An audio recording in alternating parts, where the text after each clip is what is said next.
रुका रुका रुका, घर आ गई हमार। झोरवा ले लेवे दा। जा जा। अरे बाप रे बाप, ये हमारे इतना महंगा सब सामान गिरा दिलस। मनहूस कहीं के, जब से पैदा भइल बाड़े तब से नुकसान कर रहल बाड़े। भैया इतना महंगा सब सामान गिरा के रख देले। जायदी न माँ जी, न देखलस, ऐसे लाग गई हुई। अच्छा, तमारानी के मुंह में जबान आ गई। 4 दिन हम नैहर का चल गई हा, मार है बना सिंगर करके खड़ा हो गई है। भिखारिन कहीं के, तो के रखले बनू हम घर में नौकरी करे खातिर, महारानी बने खातिर नहीं। अरे रहे भी दो। का रहे दी? भर भर छिपा खाए के बा, आ दिन भर खेले के बा। अरे बिया देख रे, कोनो काम धंधा बा नहीं। रखले रही कपाट पे बैठा। बहू, एकरा बात के बुरा मत मनी। कहल जाला कि कुकुर के पूंछ में कितनो तेल लगाओ तो टेढ़ा के टेढ़े रहेला, फिर कभी सोझ न होला। हुए हाल तारा सास के बा।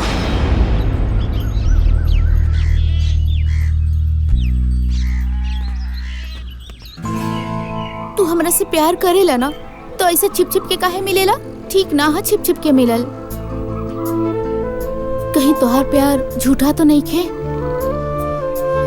बचपन में माई बाबूजी के प्यार ना मिलल, मामा ही सहारा बनले, और अब तू मिलल बड़ा तो हमके डर लगेला कि हमनी के प्यार के बीच में कहीं समाज। गुंजा, हमनी के बीच में हमनी के परिवार है और केहू ना, तू टेंशन मत ला। हाँ अच्छा, तहार काम के का भाई? काम के कोशिश में तो लागल बानी, 6-7 महीना में लागत हो जाए। हाँ। अच्छा ठीक बा, हम चलत आनी। अगर केहू देख ली तो मामा जी से कह दी, और उनका के बहुत बुरा लगी। हम चलत आनी। ठीक बा।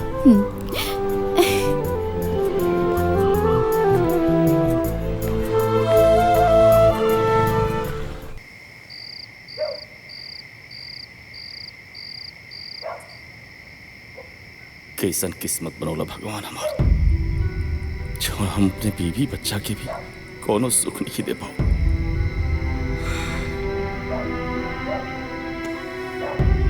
ए जी,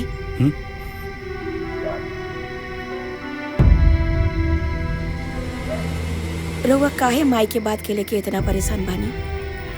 अरे ऐसन कोनो बात नहीं खे भाई। अरे राजू के डटबे न कैली हा, का दादी माँ का इतना हक ना होला अपन पोता पे?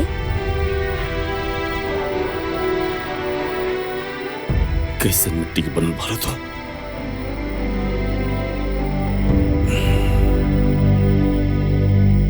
मैं तारा के दिन रात खरी खोटी सुनावली, तब वो तू एक बार उनके पलट के जवाब ना दे। और जवाब देबू कैसे?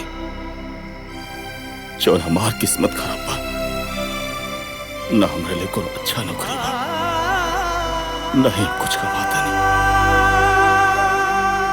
अगर जो हम कमाती तो हमारा पूरा परिवार की गुलामी ना करे पड़ी। अरे रवई का बात करत आनी? अपना घर में कोनो काम करे से केहू नौकरानी ना हो जाला। और ये रउआ का हाल बनौले बानी?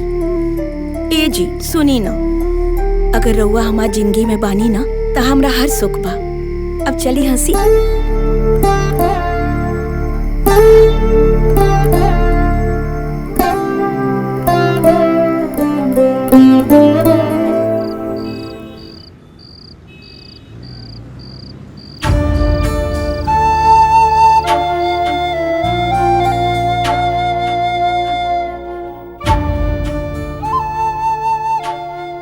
ए जी, इस साड़ी में गुंजा बिटिया बहुत सुंदर लगी ना? हाँ जी, एकदम गुड़िया जैसन लागी। पर एगो बात कही, जब वो घर से चल जाई हन नु, ई घर एकदम खंडर हो जाई। कैसे ओकरा बिना हम जी? अब बोली, हम तो मर जाए। कहीं ना जाए तू लोग के छोड़ के। और इतना का जल्दी बा हमरा के भगवला के? हम बोझ हो गइल बानी का मामा? अरे ना बिटिया, ऐसन काहे कहा तारू? बेटी के घर से विदा हो ही के पड़ेला।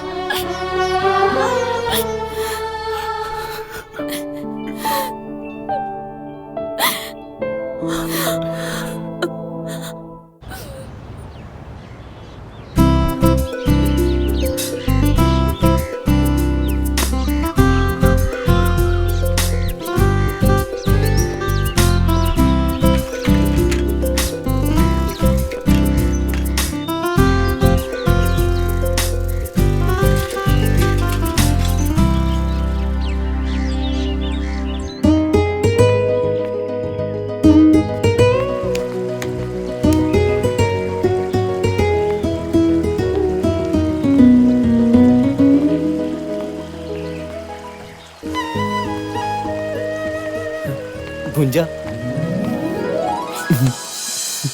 कैसन बाड़ू तुम? मोहन, हाँ? हमरा के बहुत डर लगता।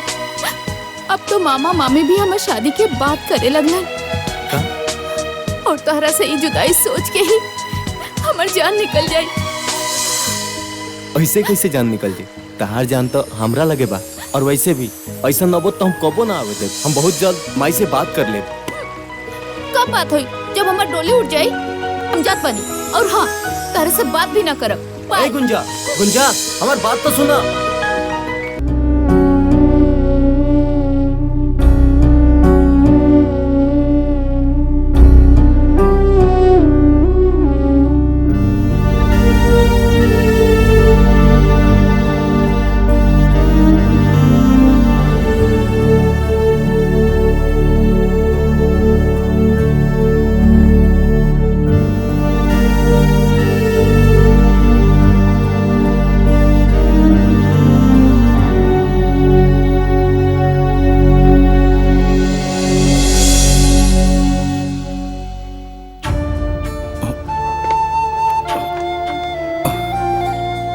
आओ बेटा। रहुआ एजा? आप जात रहने घरे, बारिश होखे लगला तब बैठ गए नहीं जा। बाबूजी ठीक बानी न? हाँ जीजा जी, बाबूजी ठीक बानी। कौनो बात बा का जीजा? बहुत परेशान दिखता नहीं। अब कौनो परेशानी बा? ना, कोनो परेशानी नहीं है। बारिश को असर कल बानी। अच्छा। और सब ठीक बा ना घर पे? हाँ हाँ, सब ठीक बा। अच्छा, ठीक बात तो हम चलता नहीं। हाँ। पार्वती और राजू राह देखा तो हमार। अच्छा ठीक बा। ठीक बा। कोनो न कोनो जरूर बात बाटे। एकरा पहले जीजा जी कितना परेशान कबो नहीं की देखले।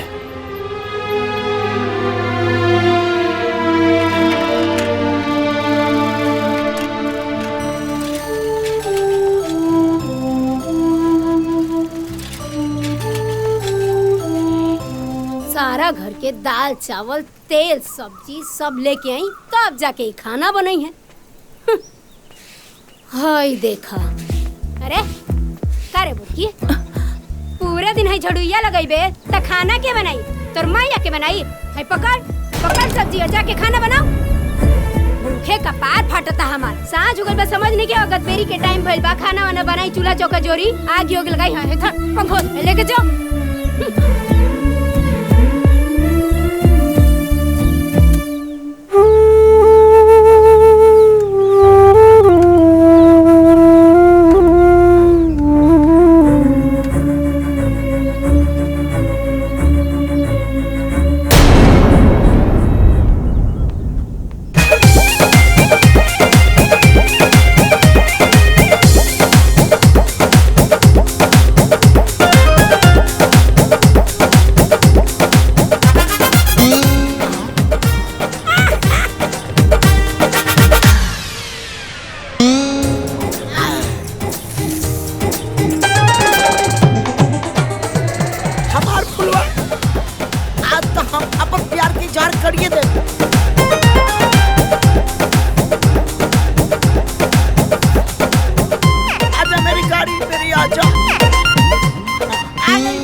हमार फुलवा हमर जान आज तू हम क्या आई लव यू बोल दा नाम मत कहिया।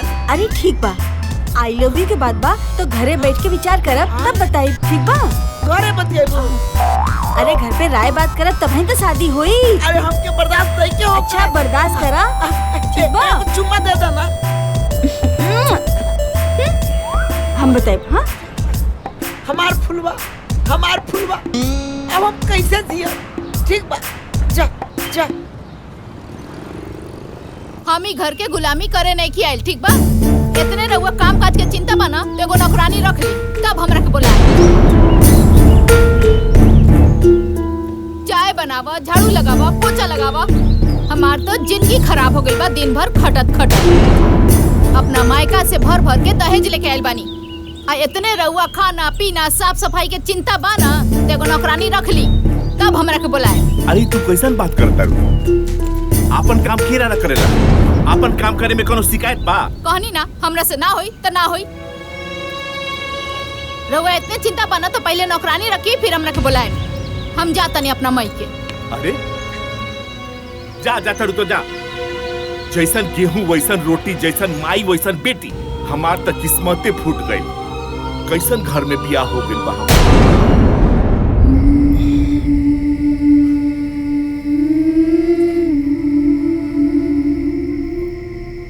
पार्वती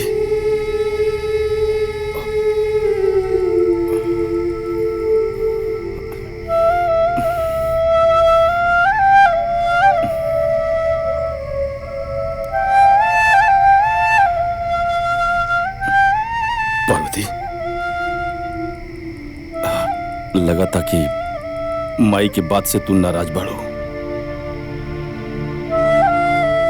अच्छा तू हमसे नाराज बाड़ो कहे कि जब से तो के बियाह का खिलाड़ी बानी तो कि आज तक हम कोनो खुशी ना दे पानी।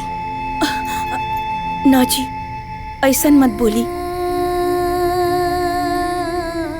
देखी ना माई हमरे साथ जे भी दुर्व्यवहार करी हम उस सहजानी। देखा पार्वती, एक दिन माई जनवाना हमने की जरूर समझी और हमने प्यार भी करी। सब ठीक हो जाए।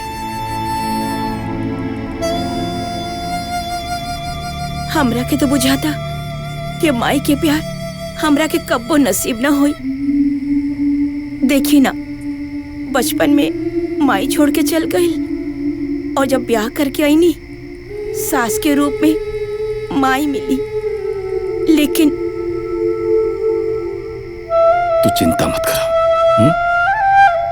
सब एक दिन ठीक हो जाए। देख लिया। चल चल।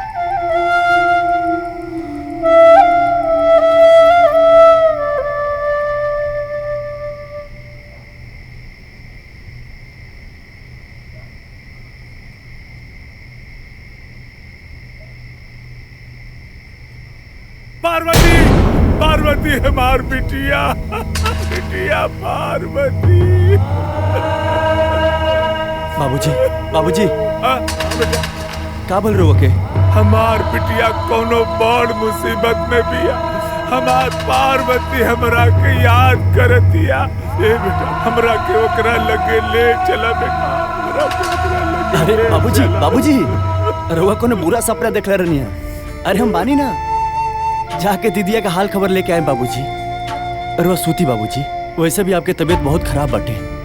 सुबह हम जाए दीदी के सारा हाल खबर लेके आए। हम बानी ना, रउआ काहे परेशान होते नहीं बाबूजी? रउआ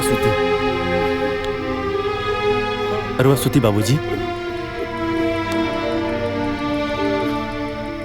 वो दिन हम जीजा जी के भी चाय की दुकान पर परेशान देखने और बाबूजी भी आज कहत रहे कि बिटिया परेशान बिया। एकर मतलब जरूर कोनो बात बा।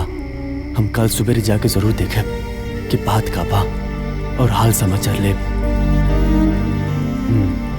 यह सही रही।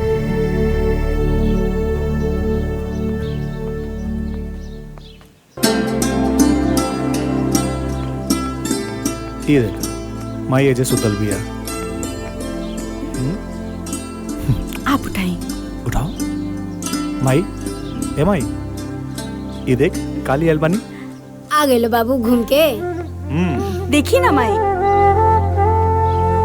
रवा खातिर कितना सुंदर साड़ी लेके आइल बानी। अरे हमरा खातिर साड़ी लेके आइल बड़ू बहू रानी।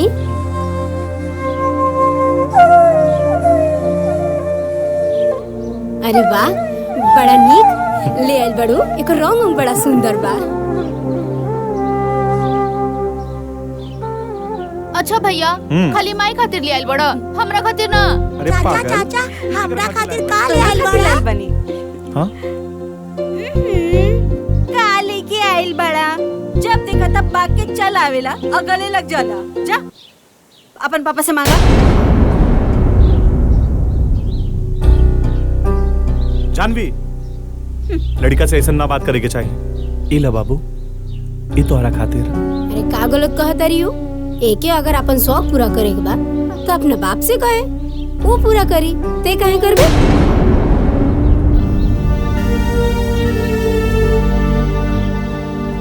सही कहत रे भाई। आजा बहू। पापा बच्चा बा माई, एकरा का मालूम बा कि एकर बाप का मला नहीं। जब बड़ हो जाई खुदे समझदार हो जाई। घर में नहीं खे खाए पिए के, खाली ढोंग करे के जानता। ए माई, ते का हमेशा बकवास करत रहे रे? मोहन, माई से ऐसा बात करल जाला? हाँ? हमार बात तो सब केहू के बुरा लग जाला। माई ला इनकरे कमी रहल हा, आ गइलन। जीजा जी प्रणाम। राजू, हाँ प्रणाम ठीक बा माजी। ठीक बा। अब गोड़वे छुए के रहल हा तो नोटे के बंडल ले आके धो के छुएले रहता। बाकी ना, भिखारी जे बाड़े सन कहाँ से दे बसन।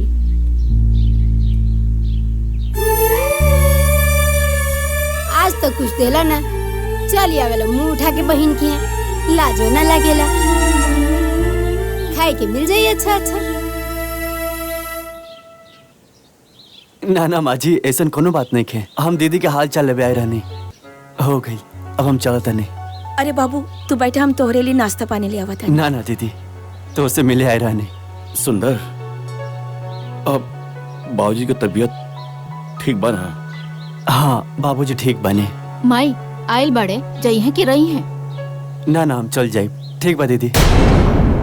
ठीक बा माजी, प्रणाम। हाँ ठीक बा।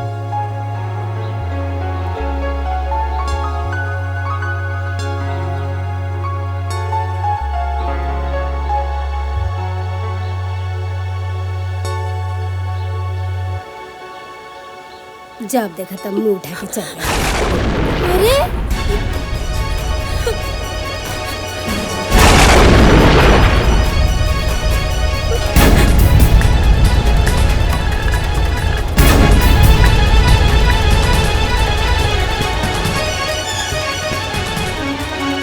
गजब नौटंकी बा। जैसे बुझाता कि हम मार पीट के इनका के जेले में रखे नहीं करे बड़का। देख तो एकरा के हम का बोल देनी कि भाग के चल गई। कतना ही नाटक करतिया।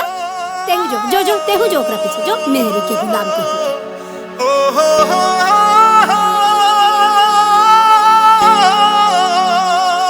बाबूजी। अरे सुंदर, तू आगे ले बबुआ। हमरा लगल के 2 दिन बाद आईबा। कैसन बिया हमार पार्वती? ठीक बिया नो? बाबूजी, दीदी तो हमके आई ना देते रहे। और जीजा जी तो नाराज हो गए बाबूजी कि हम काहे घरे जाता नहीं। वो तो कहने के बाबूजी की तबीयत खराब बा, दवा खाना पीना सब हमरे देखे के पड़त है। तब तो हमरा क्या आवे देवन बाबूजी। ए बेटा, पार्वती हमरे बारे में कुछ ना पूछत रहे। अरे बाबूजी, वो तो जब से गई रहनी, दीदी तारा बारे में पूछ पूछ के एकदम हमके परेशान कर दे रहे। बाबूजी ठीक बाड़े ना? बाबूजी टाइम से खाना खा ले के ना? बाबूजी टाइम से दवा लेलन के ना? जब से गई रहनी ना बाबूजी, वो तारा बारे में पूछ पूछ के बाबूजी बहुत परेशान करता रहे बाबूजी। का बताई बाबूजी। दीदी अरे जेकर तो राम जैसन पति हो के ओकरा का दिक्कत हुई बाबूजी। वो तो राज कर दिया राज बाबूजी। बहुत खुश भी है बाबूजी। हमार ना ठीक बान। अब तो बड़ हो गई होगी, अब तो डोरत होगी ना। अरे बाबूजी वो तो दौड़ता है जैसे ही गई नहीं हमसे लागल पूछे नाना हमारा कथी कुछ ना भेजलन का मामा। हम कुछ ना लगनी बाबूजी ओकरा खातिर। का बताई बहुत भुलक्कड़ बनी हम। हे भगवान तुहार लाख लाख शुक्रिया बाग हमारे पार्वती का ऐसा घर मिलल। वो सुखी बिया। बस हमारे पार्वती पर ऐसे ही कृपा बरसौले रहिया भगवान, ऐसे ही कृपा बरसौले रहिया। ठीक बा बाबूजी। रोज सोती हम थोड़ा हाथ मुंह धोली बाबूजी।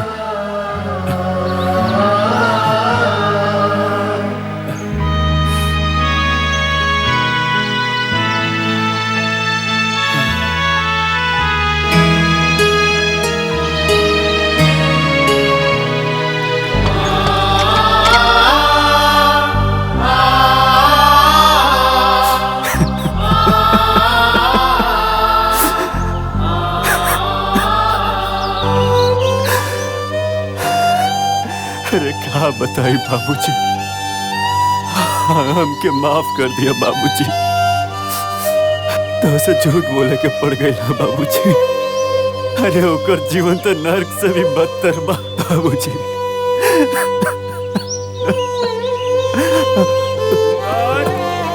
ए सुंदर। हाँ बाबूजी।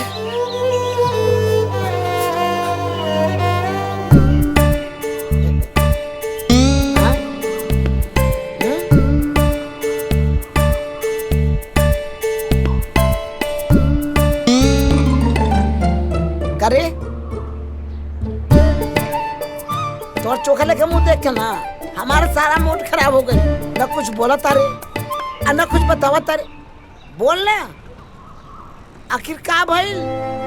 का बताइए हम तो अपना घर से परेशान बानी। घर से का बात बा कुछ तो बताओ। का बताई हम तो के कल बड़की भौजी के भाई आयल रहले घर में जोन भइल ना।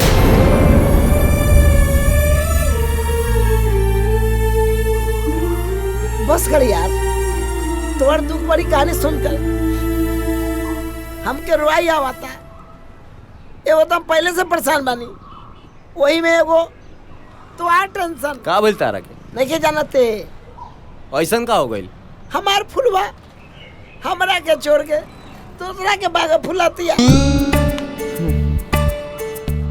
कल जात रहली यस लगा और बोलुआ के बाव में चिपकल रहे। बहुत दिन हो गए तो से बात केला। कहाँ रहलू इतना दिन। अरे बड़ा मुश्किल से तोरा से मिले आइल बानी। इतना हमार फुलवा इया ये ससुरा कोना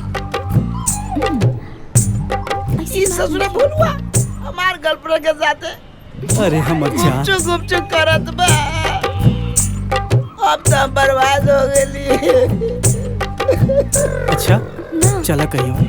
अच्छा चलो जो औकत बा एकदम ठीक नहीं के औकत हमार फुलवा। अब हम क्या करी तू बता।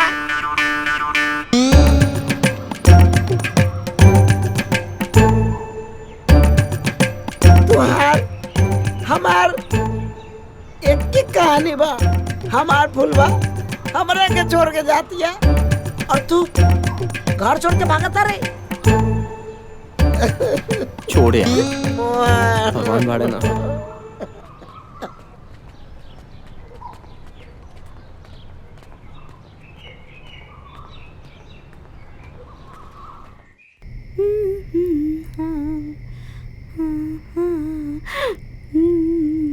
जानवी आज बहुत सज रहल बाड़ू। का बात बा बोला। हाँ देख ये 10,000 रुपया घर के खर्चा खातिर दे दिया ठीक बा। और हाँ ये 5,000 रुपया तू रख ला डायरेक्ट तोहर पर्सनल। हाँ ठीक बा। और हाँ इला 10,000 आपन नौका घर खातिर। ठीक बा। ठीक बा। और वैसे भी और अच्छा खासा पैसा जमा हो गइल बा। ठीक बा नु? ठीक बा। रुका। ये 5,000 रुपया तोरा साड़ी खातिर। हाँ। एका रखा। ठीक बा? ठीक बा ठीक बा ठीक बा।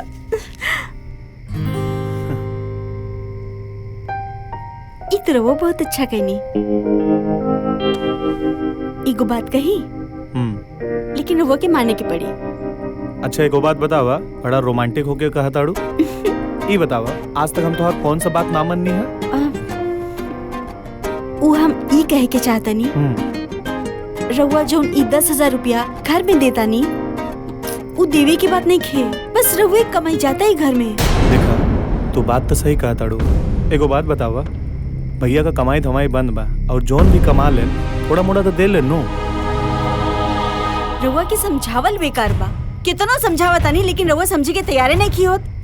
सब लोग अपन परिवार देखे, रउआ अपन परिवार देखी, वो अपन परिवार देखी है। तू अपना दिमाग पे ना ज्यादा बोझ मत डाला। और सुना, और जौन नैका घर बुक कैनी है ना, जब वहाँ हम सबे चल जाए ये सब छूट जाए। रउआ ना खाली भैया भाभी के चक्कर में लागल रहेले।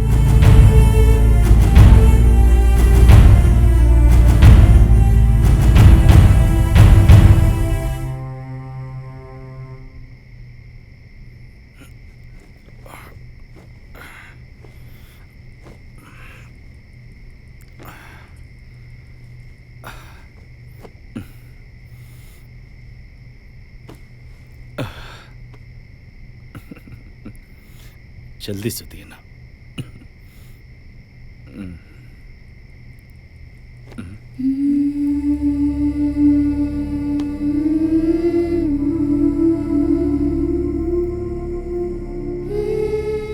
पार्वती का भाई आज के फिर कुछ कहा लगा जौन तोर चेहरा उतरल बतना ना ऐसन कोनो बात नहीं खे।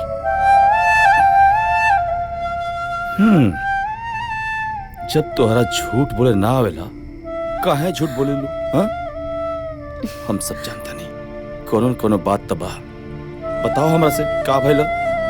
अच्छा बताओ बात का भइला। उ कहा जी मजली बहू से संजय बबुआ कहत रहले कि वो अपना पत्नी के सैलरी देले हाँ, कहलन हा कि 10,000 घर के खर्चा अब 5,000 तो हर पर्सनल खर्चा और 10,000 वो जो नौका घर खरीदा था और ये 5,000 के तू साड़ी ले लिया और वो कहनी है कि बड़का भैया तो कमाते नहीं खन, जॉन कमा के देता रहा, घर खर्चा वही से चला था, बाकी रउआ कुछ बुझाला ना। रउआ बारे में ये सब सुन के अच्छा ना लागल। पार्वती ठीक है तो कहता लो, उनका अपने और अपने परिवार के बारे में, उनकी भविष्य के बारे में सोचल कौन गलत थोड़ी बा, लेकिन यो सही कहता लो, हम उनके जितना कमात नहीं।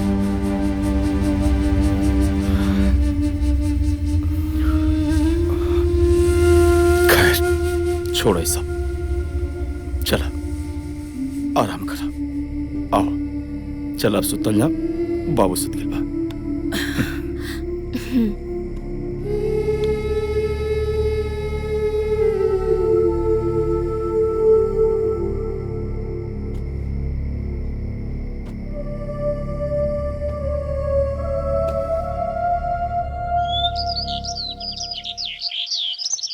अरे हाँ हाँ सर, हम टाइम पे पहुंच संजय जाए। बबुआ नाश्ता तो करके जाई। गंवार का गंवारे रहबो का भोजी। और वैसे भी तोरा के देखे मालूम कि वो काम से बाहर जाला तो ओकरा पीछे से टोकल ना जाला। और वैसे भी जौन बनौती तू लगन के लागल बा ना, वो हमसे दूरे रहे।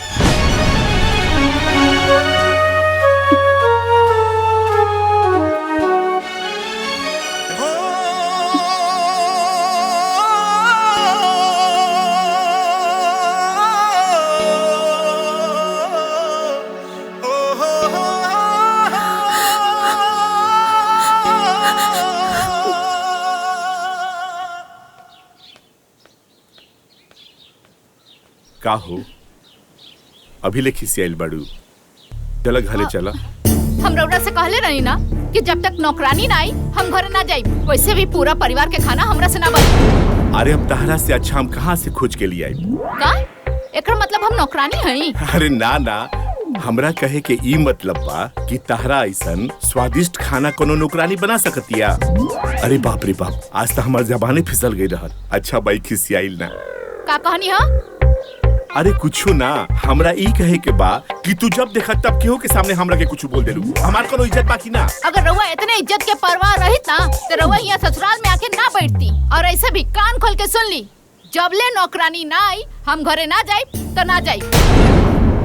हे भगवान, अब एकरा के समझाओ।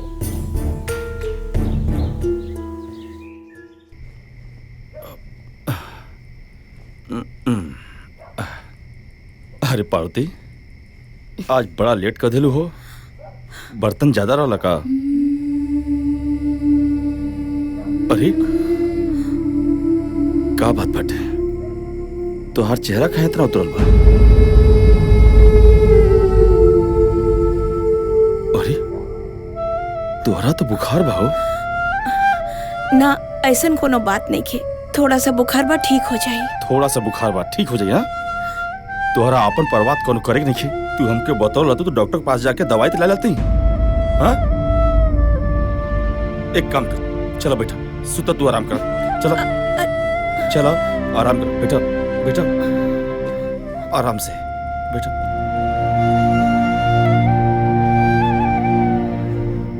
अपने बारे में तोरा बिल्कुल सोचा ही कि नहीं है, खाली घर का काम घर का काम। देखो कितना तेज बुखार बता के।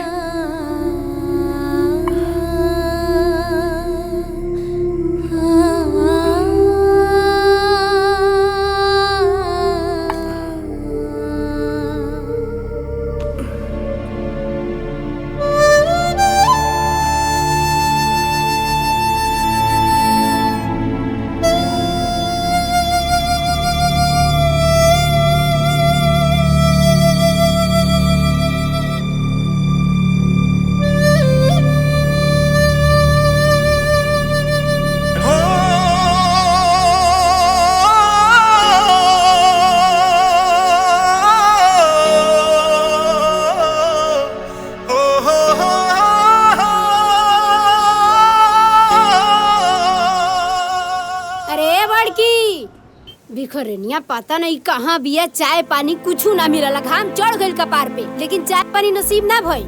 अरे चुप करा, जब देखा चाय चाय दिमाग खराब कर देवेलू। चाय बिना ना हमार कपार फटता। रउए चढ़ल बनी कपार पे बड़का बेटा को। तो भैया, ए भैया, भौजी के काहे ना समझावेला? हाँ, सवेरे सवेरे हमरा के ड्यूटी जाए के रहेला, ना नाश्ता बनल बा खाना। एक तो घर में सबसे ज्यादा पैसा भी देनी और बिना खैले काम पे जाए। संजय, ऐसा बात नहीं है, पार्वती की तबीयत खराब बाटे। रात बहुत ज्यादा बुखार रहे और इस समय भी बुखार बाटे उनके। ये सब बहाना बा खाना ना बनावे के। ठीक कहता रू बहू, तू बहाना बनावतिया, लेकिन तू का करता रू? तोरा तो खाना बना लेवे के चाहिए। काहे से सबसे पहले तोहरे मरद ड्यूटी पर जाले, आ एक दिन खाना ना बनौलो तो कोनो पहाड़ नहीं के टूट गई। रउए तो चुपे रही, कोनो पहाड़ ना टूट गई। अगर एक महीने के खर्चा हमारे मझला घर में दीना ना तो घर में सब लोग के फुटा निकल छूट जाई। चलो बात। ए माई, ओकर कोनो तबीयत खराब नहीं के, कोनो बीमारी के बहाना बना के बैठल होई। सब नौटंकी है। अभी हम जाते नहीं, भाभी के बोला के ले आवत नहीं। तू चुप रहा, तू का बीच में पड़ जानी। रउआ तो चुपे रही। जीजाजी एकदम ठीक कहता नहीं, केहू ना जगह भाभी के। हमरा ये समझ में नहीं क्या आवत कि भाभी खाना ना बनैली तो ते ही बना लेतीस दीदी। मोहन, ज्यादा टिपे टिपेर मत बोल। चुपचाप बैठ के खात रहे, न काम के न काज के, दुश्मन अनाज के।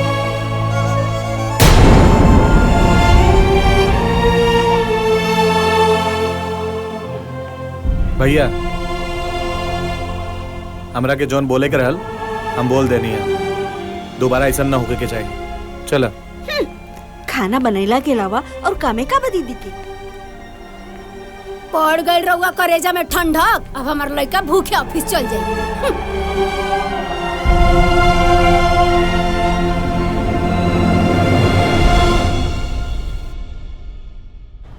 चाचा कुछ जरूरत रहा एक वैसे मिले नहीं है। चाचा अभी ले हमार सीमेंट बालू ना गई, हमार सब लेबर अभी ले बैठल बारे सब। बाबू कहा कि लेबर बहुत कम बाड़े, लेबर नहीं खन, यही से तोहार सीमेंट बालू भी ना गई। लेबर अइहे तो तुरंत तोहरा के भेज दिया जाए। जल्दी गिट्टी बालू पहुंचवाई, और ना तो हम दूसरा जगह से जाके ले ले। ए भाई तू चिंता मत कर, तोहार गिट्टी तोहर यहाँ पहुंच जाए। हाँ तू जा।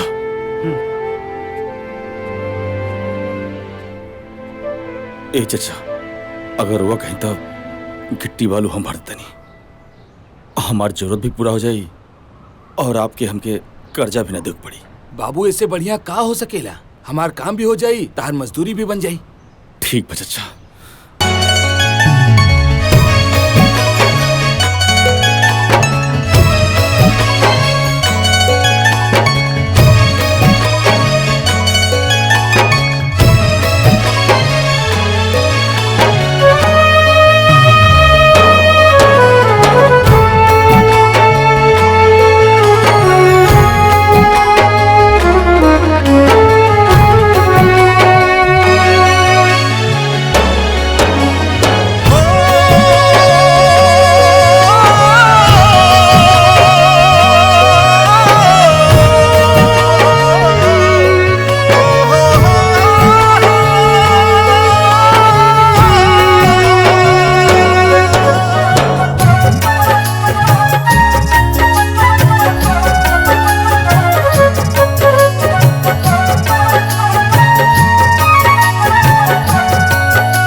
कितना हो गया पैसा? 200 रुपए।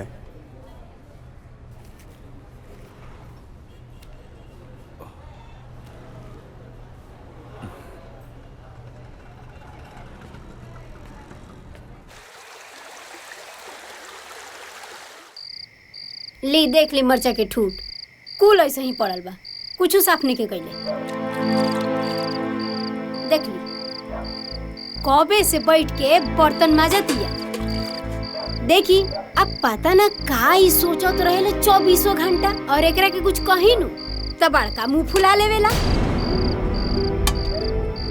जब देखा बोलते रहलू, कबो चुप्पो करल करा। ना बोली नु त पता ना का हो। एगो मझिला हमार कितना कमा के ऊ कमा के ले आके देत रहो, आई सब लोग बैठ के खात रहो। हम कुछ कहे नहीं तो रहुआ बुरा लग जाला। 2 घंटा से बैठ के ही बर्तन रगड़तिया, ई रहुआ नहीं खेलो कर हैं, लेकिन हमार बोलल का लोग जाला।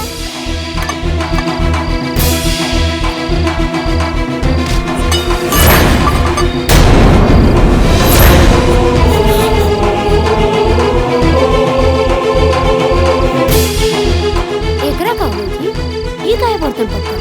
ए जी, ई का करत आनी जी? कुछ मत बोलिए।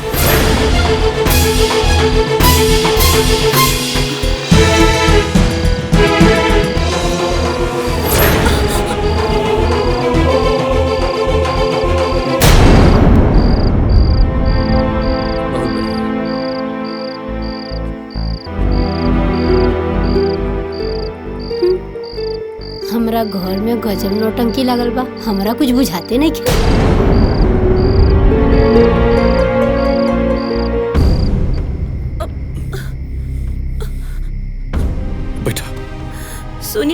हमार बात। एकदम चुप रहो।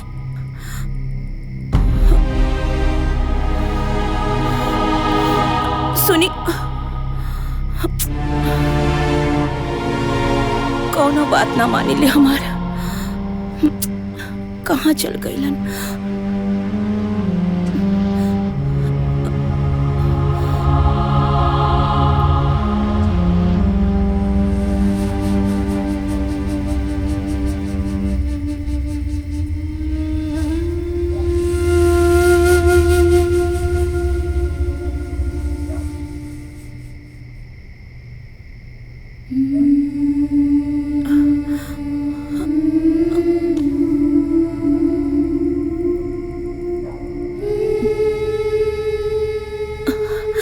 हमरा भूख नहीं खेला। खा लो चुपचाप, खाना खा।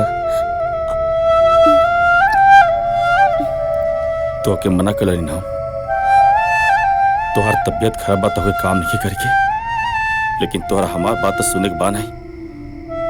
तो कुछ हो जाई तो तू हमार बात खाई सुनबो। अपने मन का खाली तोहरा करे बाटे।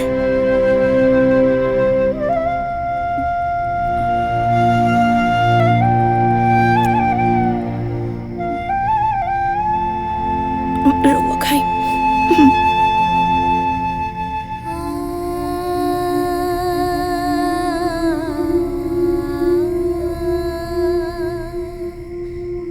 लापरवाह बन तू।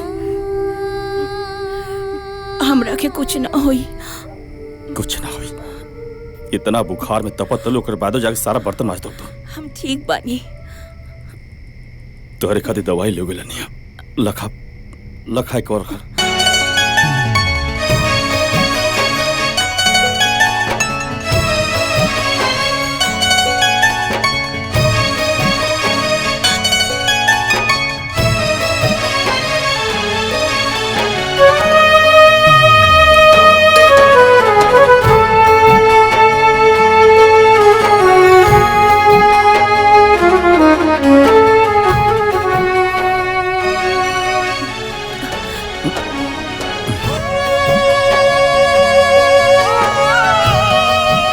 दवाई खा के चुपचाप आराम कर।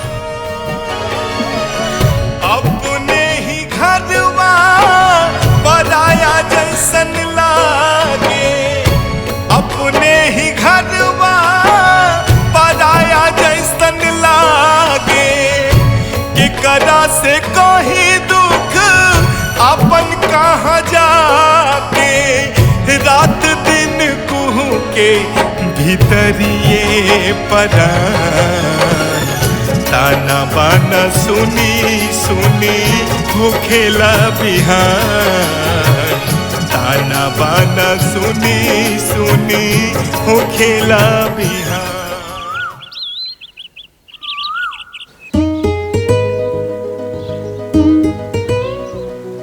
गुंजा, एगो बात कही। कहा? जब से तू हमारे जिंदगी में आइल बड़ू, हमरा जिंदगी जिए के आधार मिल गइल बा। जब तक तोहरा के ना देखे नी, हम अपने आप के अधूरा महसूस करे नी। हाँ, तार ऐसने बात तो जादू चला देले बा।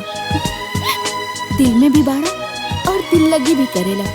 दिल लगी ना, इस सच्चा मोहब्बत बा। जैसे लैला मजनू, हीर रांझा कैले रहला ना, ओहिंगन मोहन के गुंजा से प्यार बा।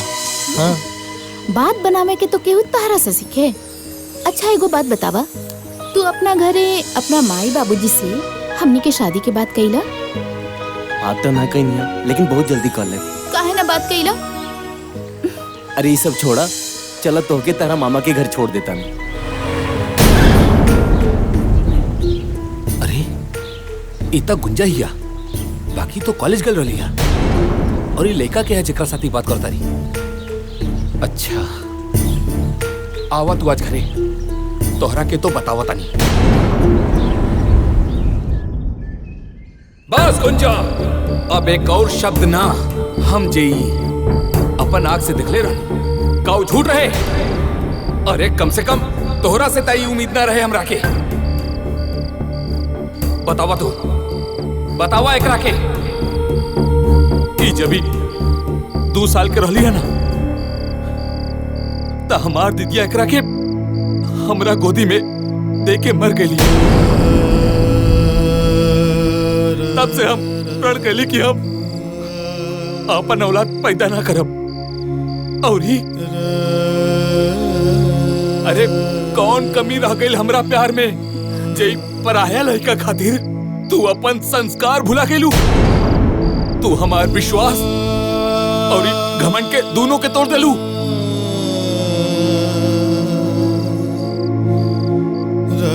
ना मामा जी, हमरा और विश्वास और संस्कार कुछ नहीं की भुलाई। रउआ जौन कहब हम उहे करब, लेकिन ऐसा ना बोली। तो कैसे बोली? आए अरे जौन चीज हम अपना आँख से देखले रहनी है का वो झूठ रहे? मामा जी रुआ जौन भी देखले रहनी है वो सब सच बा। हम गुंजा से प्यार करेनी और इनके से शादी करब। अरे बचवा, तहरा देख के ना हमरा मालूम बा, हमरा लागता कि तू बहुत बड़ खानदान के बड़ा। बाकी तोहार खानदान और हमारा खानदान में बहुत बड़ा अंतर बा। बाकी एक चीज याद रखिए, चाहे वो गरीब होके या अमीर, सबके इज्जत होला। मामा जी रो विश्वास करी, राउर इज्जत आज से हमारी जिंदगी बा।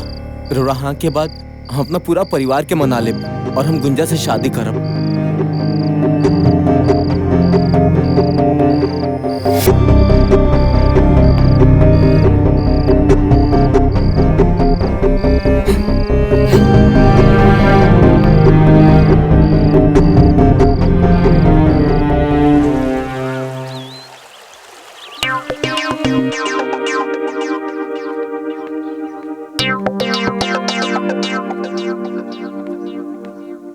ए भौजी, भौजी। अरे देवर जी, का बात बा? आज बड़ा खुश लागत आनी। ए भौजी उ का बात बाकी रवा से एगो बात। ए भौजी एगो लड़की से हम प्यार करेनी, ओकरा से हम शादी करके चाहतनी। सुनी भौजी, माई से बात करी ना रुआ शादी खातिर। पहले ई बताई कि ई गुंजा के है जी? कहाँ रहेली? उनकर माई बाबूजी का करेलन? ए भौजी सुनी ना, उनका घर के सब लोग तैयार बा, बस रो माई से बात करी ना शादी करे खातिर। प्लीज भौजी बात करी ना भौजी। हाँ ठीक बा। बाकी रउआ तो जनबे करेनी, हमरा पे अम्मा जी हमेशा जरल रहनी। फिर भी सही समय देख के हम बतिया ले। हाँ भौजी बतिया ले प्लीज। ठीक बा भौजी, चली दिए कपड़वा लेता नहीं हम, चली। अरे वाह देवर जी। बड़को अरे महाराज, लड़की बहुत सुंदर बिया। ओकर घर दुआर भी बहुत बढ़िया बा। उ लोगन के कोनो चीज के कमी नहीं खे। प्रणाम पंडित जी। प्रणाम प्रणाम। लिली पंडित जी मुंह मीठा कर। हाँ हाँ लेता नहीं। हो पनिया दो। का हो ठीक बाड़ा नु? पंडित जी तो बुझाता कि तोहर ब्याह कराइए के मनी। जीजा जी रुआ तो पता बा, ऑलरेडी हम गुंजा से प्यार करेनी, उनकरे से शादी करब।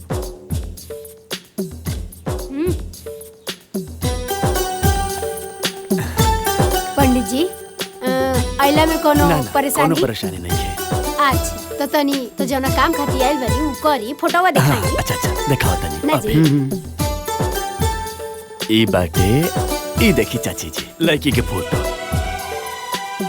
लड़की तो सुंदर बिया जी। हाँ हो ठीक बिया ना? ठीक बा। सुंदर बिया, संस्कारी लागतिया। बताई दान दक्षिणा तनी। दान दक्षिणा के तरफ चिंता मत करी। इनकर बाप दक्षिणा दिहन रहुआ के 3 लाख रुपया। 3 लाख? लड़की सुंदर ना लागल हमरा।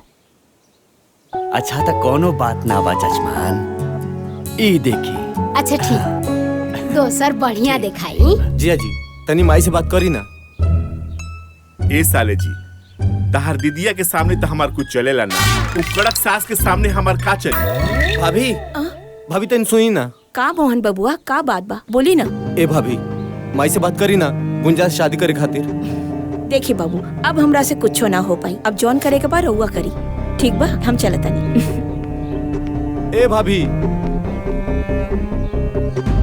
बहुत बड़का घर के लड़की बिया, और दूसर बात माई बाप के इकलौती बिया। सब रौरे धन बा।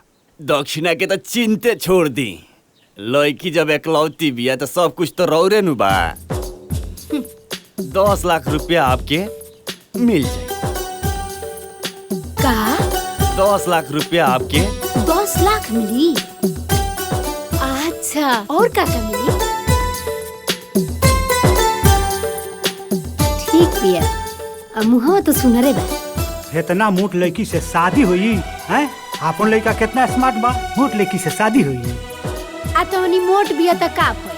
आ इतना बड़ घर में आई तो दिन भर चली दौड़ी चिड़ै लेखा फुदुकी और हम प्यार से ओकरा के चला के दू बर्बाद दे। लड़कवा के देख लेती। का रवा हमार लड़का देखा?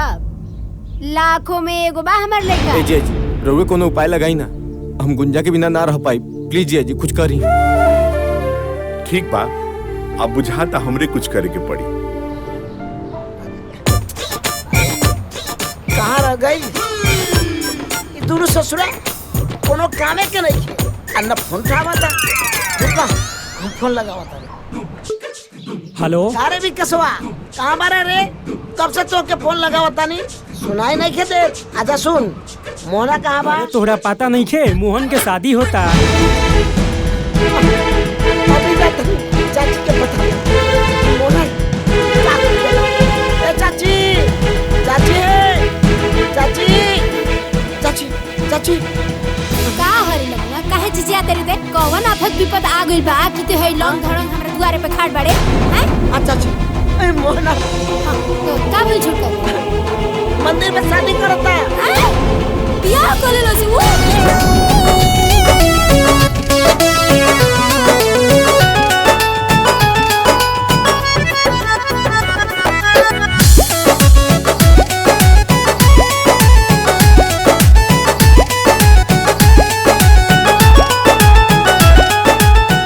चाची और तो हमरा के बारातो नहीं के ले गए।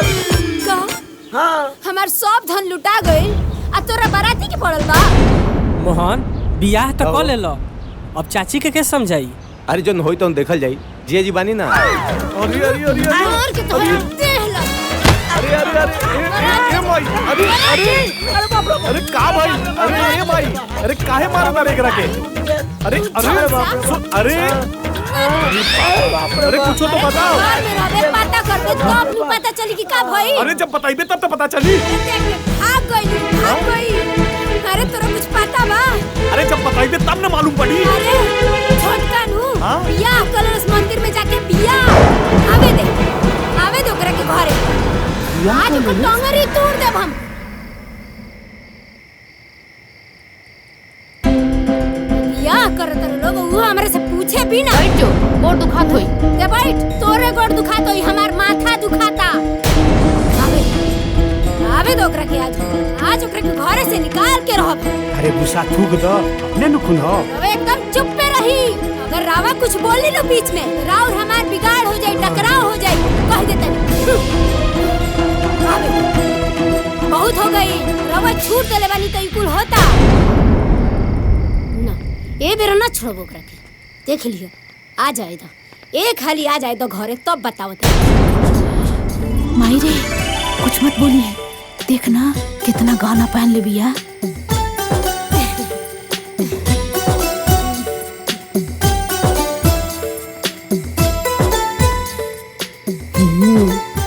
गाना तो खूब भारी पहन लिया।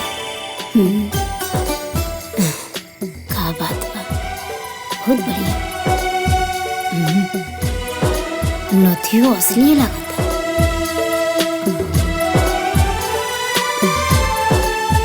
ये हमार बेटा।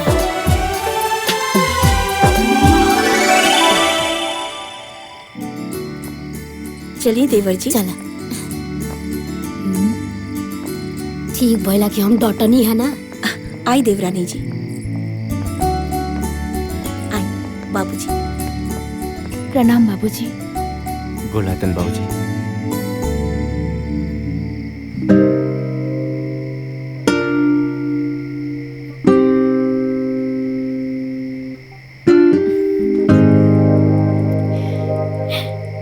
अम्मा जी के गुस्सा देख के लागल कि घर में ही ना आवे दी है, और रहुआ भी चुप रहनी, कुछ बोलते ना रहनी। अरे गुंजा जानता रू हमरा घर में हमरा माई के बिना मर्जी के केहू कुछ करबे ना करेला। आ तहरा से तो हम शादी करके आइल बनी। थोड़ा गुस्सा भी आ, मान जाई। हाँ ठीक बा? सच्ची? हाँ।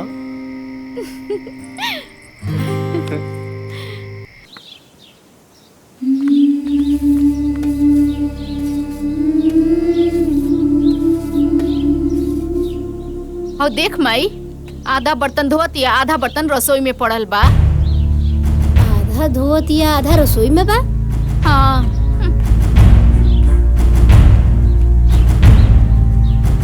भाई सारा बर्तन पड़ल बा तो वो कौन बर्तन धोतिया?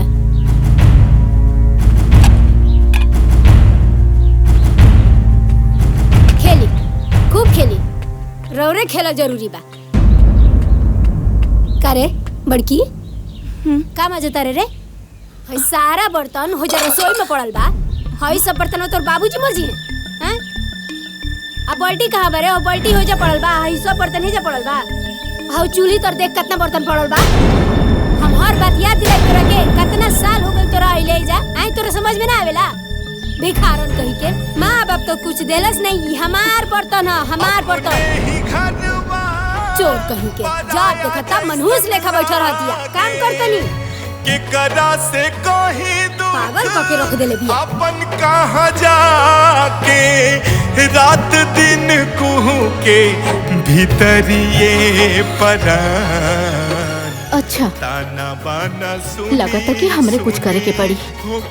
जब देखा तब ये लोग बड़की दीदी के सतावत रहेले। ताना बाना सुनी सुनी हो खेला बिहान।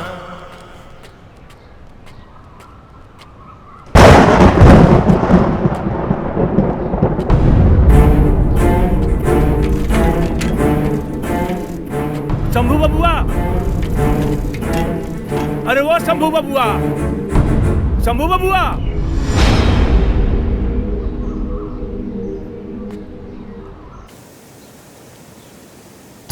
अरे भाग्यवान, छोटका के शादी हो गई, लगता खुश बाड़ू। काहे खुश ना रह मोहन के बाबूजी। अब हमरा मोहन के पसंद होला। और जाने तनी कालू में ओकरा के हानि छुआ देनी है। घर के सारा काम काज में लाग गइल बिया। बड़ा अच्छा से करती। और गहना भी कितना पहन के आइल बिया नु। किचन के सारा काम संभाल लेली। माजी चाय ली। अरे वाह रे वाह, भोरे ही भोरे चाय बना के ले आ देली बहू रानी। हैं? सुना, हाँ जौन तू गहना सब पहन के आई रहलू है वो कहाँ बा? तू ले आके हमरा के दे दा, हम सब अपना पास रख लेते नहीं। ठीक बा? ना माजी, हम रउआ के गहना नहीं दे सकते। काहे कि वो हमरा माई के आखिरी निशानी बा। हम चलता नहीं, दीदी के भी चाय देवे के बा। हाँ? हाय देखी, 2 दिन की आइल न भइल एकरा आ चलती चलावे लागल। अरे भगवान, कब तक ले हिटलर बन कर रहबू? कबो महतारी बन के भी तो देखो। महतारी बन के देखा। महतारी बन के रहम ना तो ये हमरा कपारे पे बैठ जाइए कुल। ठीक बा, तारा जौन मन करता उन करो। कसम से जिंदगी में पहली बार ऐसा चाय पी ले बनी। पीला के बाद तो मजा आ गई।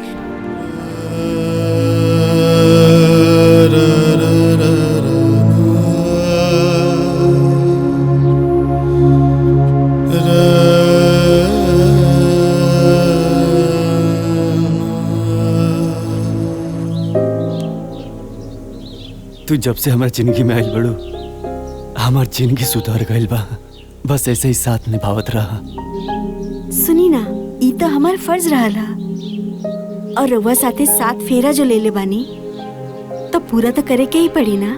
सुंदर, जवन पूछा तानी तवन सच सच बताइया। का भइल बाबूजी? बहू तू चुप रहा। का रे, तू तो कहत रहले कि बबुनी राज कर दिया।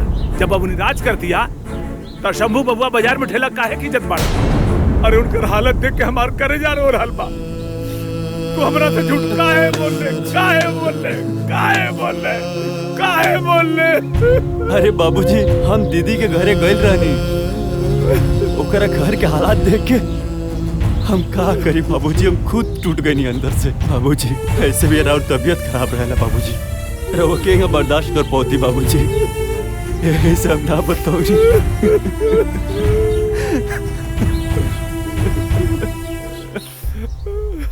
तू हमरा से झूठ काहे बोल? हमरा से साफ साफ बताओ कि न चाहत रहे, कहाँ जरूरत रहे झूठ बोले की।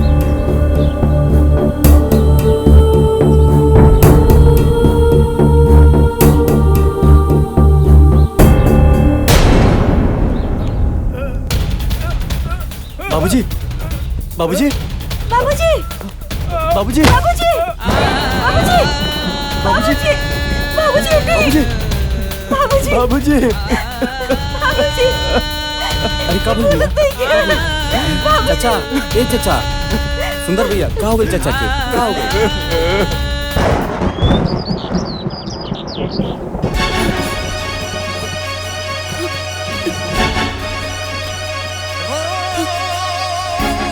मोहन बबुआ का भौजी हमके हमार घर छोड़ दी।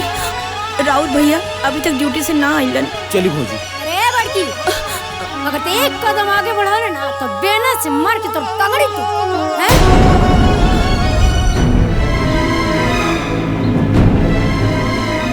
अरे मारे वाला तो मर गए, ते के जाके जिंदा कर देबे।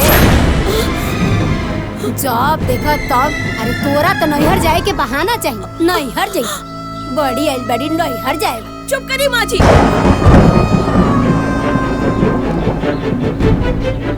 रउआ जीते जीता हमरा बाबूजी से मिले न देनी और आज वो मर गईलन, रउआ फिर भी मना करत आनी।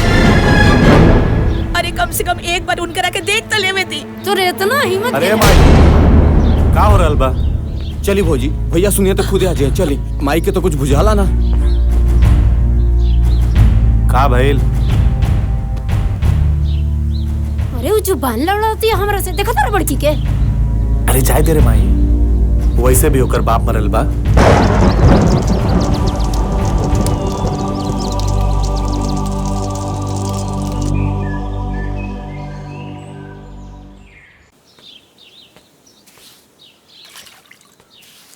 बाबा मम्मी कब आई? अरे आवते हुयन बाबू। बाबा सेब खा ली। जा बाबू खा लो।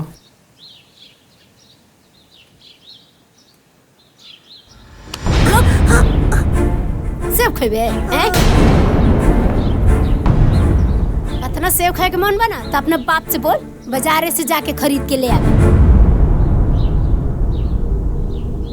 बिस्किट खाए के औकात नहीं खे, सेब खाई है। तेरे बाप 1 रुपया कमाइए ना, अब बेटा चल बड़े सेब खाए। चल भागी से भाग।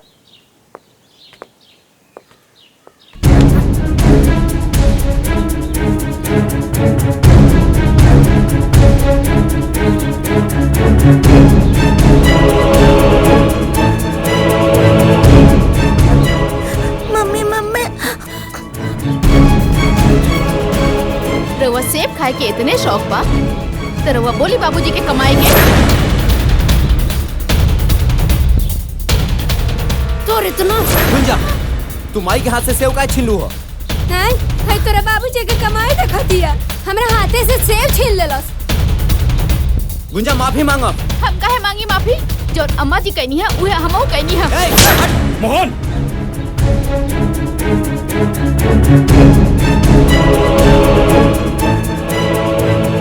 दिमाग खराब हो गया का तो? औरत पे हाथ उठाता होते हैं? अच्छा भैया, ये जौन माई के साथे कैली है उ सही बा का? ए तू चुप रहा, तू का बीच में पड़ जालू। रउआ तो चुप रही, जब देखा तब बीच में टपक जानी। इनकर इहे उपाय बा जौन मोहन बाबू करत तारे। वाह रे भैया वाह। अगर तो हर सगे महतारी रहती तब वही बात बोलता। संजय ते कहल कहा जाता है, वो हमार मायना है। अरे ना रे बड़का, अरे ते हमरा कोखी से पैदा ना हो सकेलिस। तोरा जैसे औलाद हमरा ना चाहिए। सही कहता तुम। शंभू जैसन आदर्श लेका तोरा कोखी से पैदा ना हो सके। अरे शंभू जैसन आदर्श लेका के पैदा करे खातिर महतारी के तपस्या करे के पड़ला। तपस्या जौन की तारा से ना हो सकेला। बाबूजी आप चुप रहे, मत बोली बीच में। माई हमरा के अपन बेटा माने न माने, संजय अपन भाई माने न माने, लेकिन हम संजय के अपन सगा भाई माने नहीं, और माई के माई। अरे ना ना रे, हम तोर माई ना हई, बिल्कुल ना हई। अरे तोरा ना ए घर में रहे के बा, यही से ई ललो चप्पो वाला बात ते करत रे। काहे से कि तोरा तो कमाए धमाए के बा ना।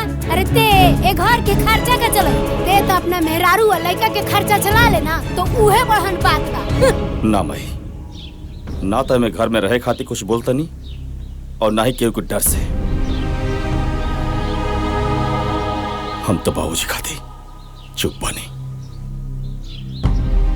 ना तो हम बोलती और पूरा घर सुनी। भैया कह देला ना सौतेला वाला बात। पूरा गांव जवार जाना था कि हमने तोहार सौतेला भाई है, लेकिन तोहरा मुंह से सुन के हमरा के अच्छा लागल। और बाबूजी तोहार बड़े और माई सौतेली। वाह भैया वाह, बड़का भैया आज तक हमनी में कोनो फर्क ना समझ ले, आ तू इनका के सौतेला कहता रह। अरे हमरा तो शक होता, सौतेला ही ना बल्कि तू बड़ा तू। मोहन संजय,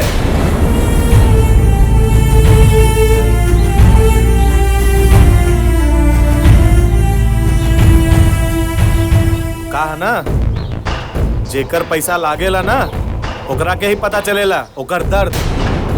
और वैसे भी अभी घरे में जे कमाई वो और राजू के बाद घर में सब अलग अलग रही हैं।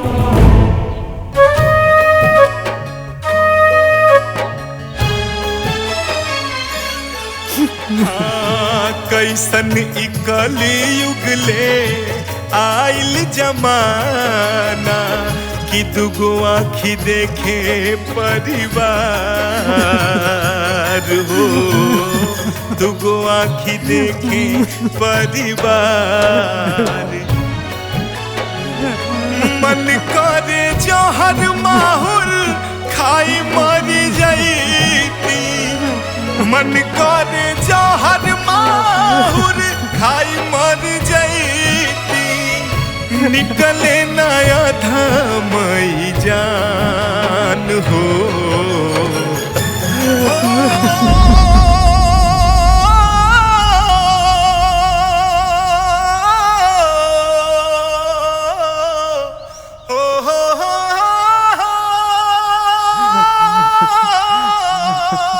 हमार हसत खलत परिवार बिखर गई, भगवान बिखर गई।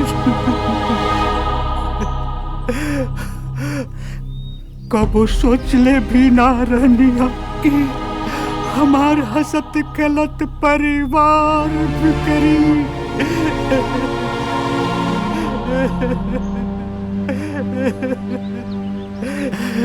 हे भगवान,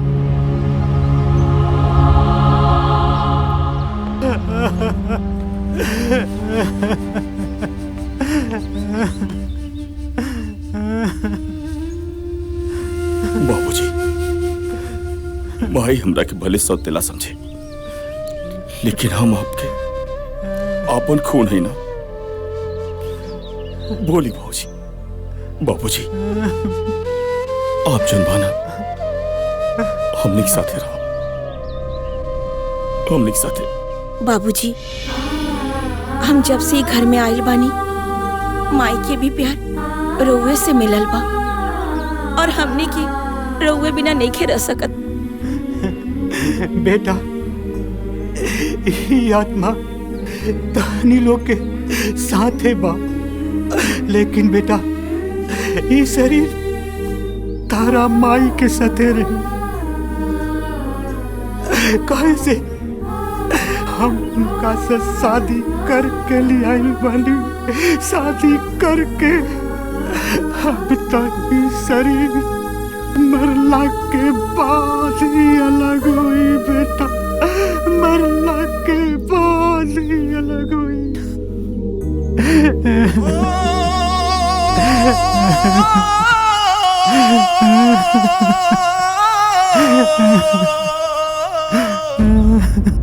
बंटवारा हो गइल, अब हम रहम मझिला संगे।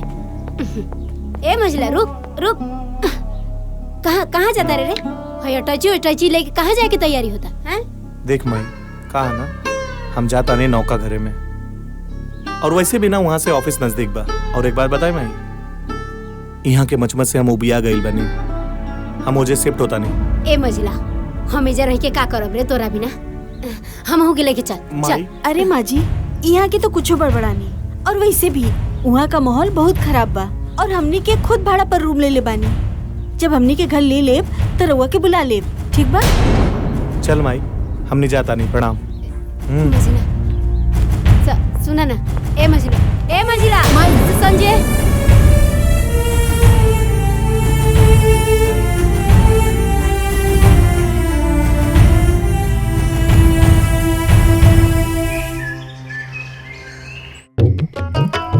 इहे दिन देखे के बाकी रहला हमारा बुढ़ौती में चूल्हा फूकी खाना बनाई। बेटी एगो बिया पता ना कहाँ बिया। का हो शंभू के मम्मी, सुबह सुबह खाना बनाओ तरू? अरे चाय बने तू तो पी लेती तो मूड फ्रेश हो जाई। रौरा के तो चाहवे पड़ल बा। हाँ दूध में काम करी का?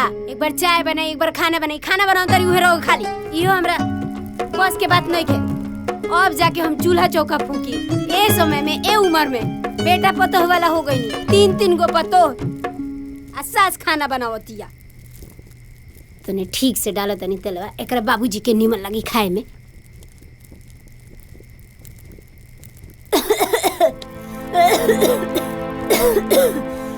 का भइल हो? काहे खासो तरू?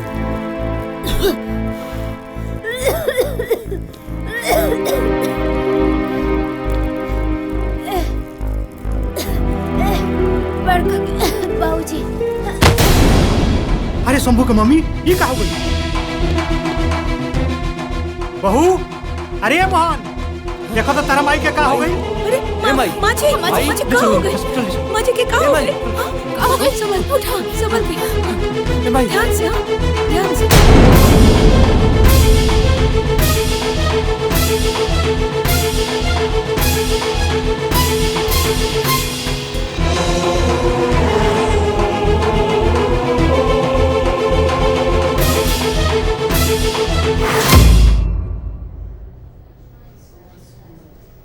देखी लोगिन, दवाई तो हम लिख दे। डॉक्टर साहब,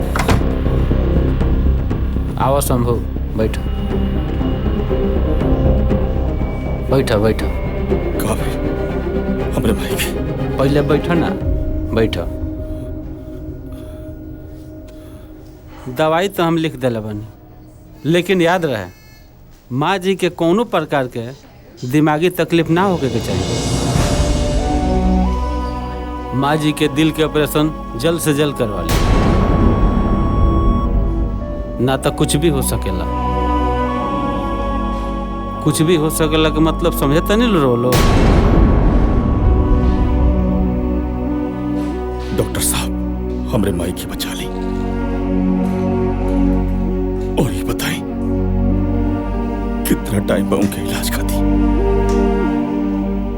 आप पैसा चिंता मत करें, हम अपने आप के बेच दे, लेकिन पैसा का इंतजाम जरूर करो। हमके ही बताएं कितना पैसा लगे उनके इलाज में? हाँ डॉक्टर साहब, जौन भी बात बा साफ साफ बता दी, कहे कि माई के इलाज में कोनो कमी ना रह के चाहिए। हम तो रउआ लोग के हालात जानता नहीं। रउआ लोग मात्र 5 लाख के इंतजाम करी। 5 लाख रुपया? अरे इतना पैसा कहाँ से आई? बाबूजी अब चिंता मत करें, हम कहीं न कहीं से 5 लाख का इंतजाम जरूर करो। देखी रउआ लोग बाहर जाई, हम यहाँ से कुछ अकेले में बात करे के चाहता नहीं। आई बाबूजी।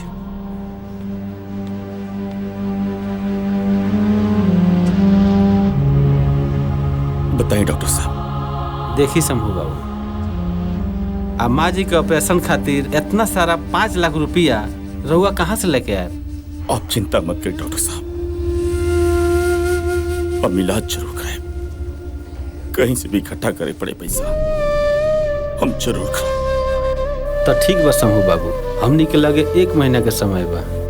1 महीना के अंदर अंदर अगर माँ जी के ऑपरेशन हो गई तो सब कुछ ठीक हो जाई, ना तो हम कुछ ना कर पाए।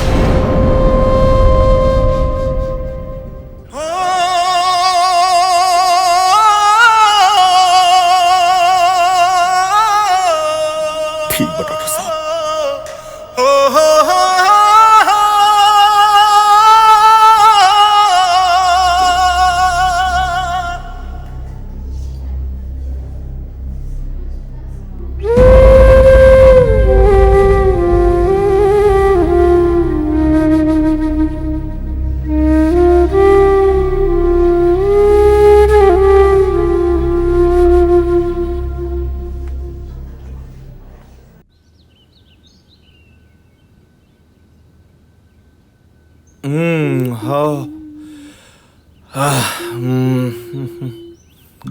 का हो जान, बड़ी खूबसूरत लगा तारू। रुआ हमसे बात मत करी। तोहरा के मालूम बा हमरा के सबसे ज्यादा अच्छा का लागेला? तोहार रूठल हमार मनावल हमरा के बहुत अच्छा लागेला। और वैसे भी हमार धर्मपत्नी, हमार बात सुना ना। ई बताओ हमार धर्मपत्नी, ई रोमांस के मूड में काहे किसी आइल बाड़ू? रुआ हमरे से ना प्यार ना करेनी। अच्छा एगो बात बतावा, ई सब जोन हम कहनी है केकरा खातिर कहनी है? तोहरा खातिर। सच्ची? कसम खाई से। हमार कसम। तोहार के रिया।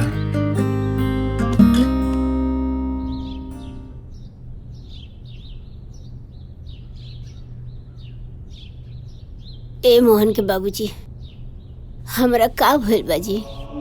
का डॉक्टर कहले हैं जी? अरे कुछ नहीं के बोलो, थोड़ा कमजोरी हो गई बा। वैसे भी तारा खाना बनावे के आदत नहीं के नु, यही से तू बेहोश हो गेलुआ। कुछ दिन आराम करे खातिर डॉक्टर साहब कहनिया, ओकरा बाद बिल्कुल ठीक हो जेबो। सच कहता नु? एकदम सच कह। बहू, दवाई खाए खातिर पानी लेके आओ। जी लाओ बतानी।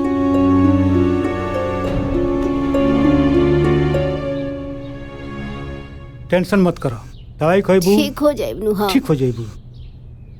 ई काहे जाइल बिया जी? ई तो अलगे हो गइल बिया नु। वैसे भी एकर छुअल हम पानी ना पियो। हमार मझली आई नु, वो हमार ख्याल रखी। अरे तू काहे ऐसा बोलता रू? दुख तकलीफ में अपने लोग काम आवेला। ठीक बाजी।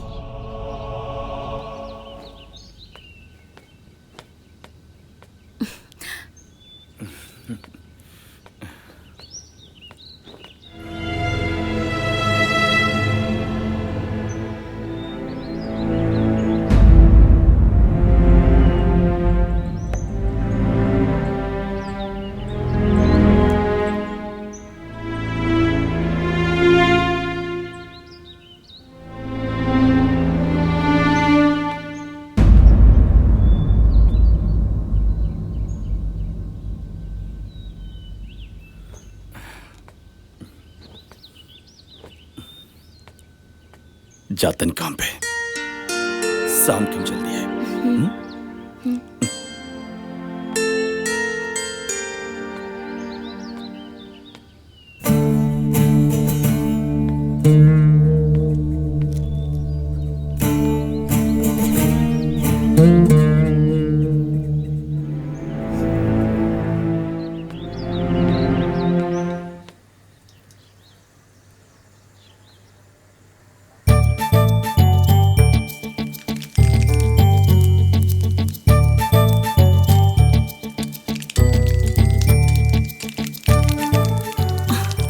बैठल बानी, जाई ना।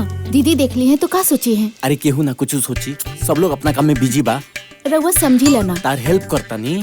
डाला जल्दी बनाओ, माई के दवाई भी खियाए के बाटे। हो ये गेल बस, तनिक देर में हो जाई।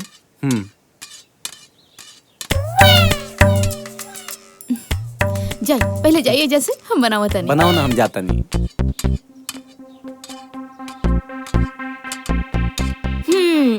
का देवर जी, आज तो रउआ लौक गई नहीं। अरे तनी छोड़ दी। ठीक बा भाभी।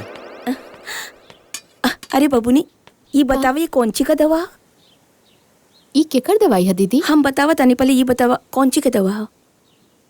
ई रवा के कहाँ मिलल? अरे हम बता दे, पहले बतावा कि कौन ची की दवा है। ई तो कैंसर के दवाई है। कैंसर की दवा? का भाई? ना कुछ ना।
तनी बात करा दी भैया से। का बात बा? हमके बताई, हम वहाँ से बोल दे। माही के बहुत तेज से तबीयत खराब बाटे। डॉक्टर साहब कहते हैं कि 5 लाख रुपया लागे। यही बारे में भैया से बात करे करला। तनी बात करा दी भैया से। आउ हमरा लगे नहीं कि वो फोन घरे छोड़ के गेल बनी। आइम तो बात करा दे। अच्छा ठीक बा, रखा तनी। का भइल जानवी? अरे वो सहेली के फोन रहे। अरे जब देखा फोन, अरे कितना फोन आवेला तोरा के?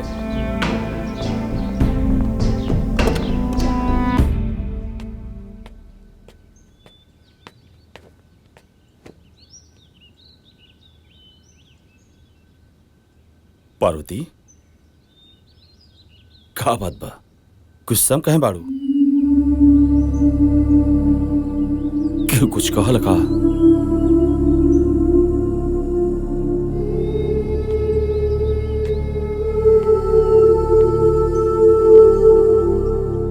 पार्वती आज फिर घर वाला लोग कुछ कहल का?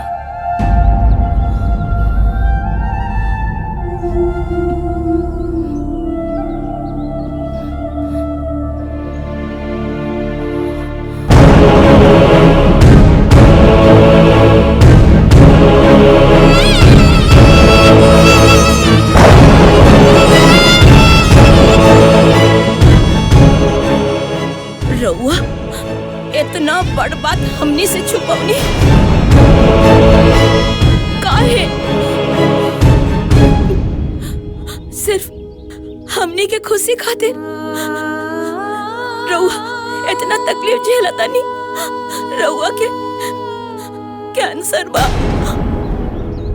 और रउआ हमरा के बिना बतौनी कि रउआ मौत और जिंदगी से लड़ रहल बानी।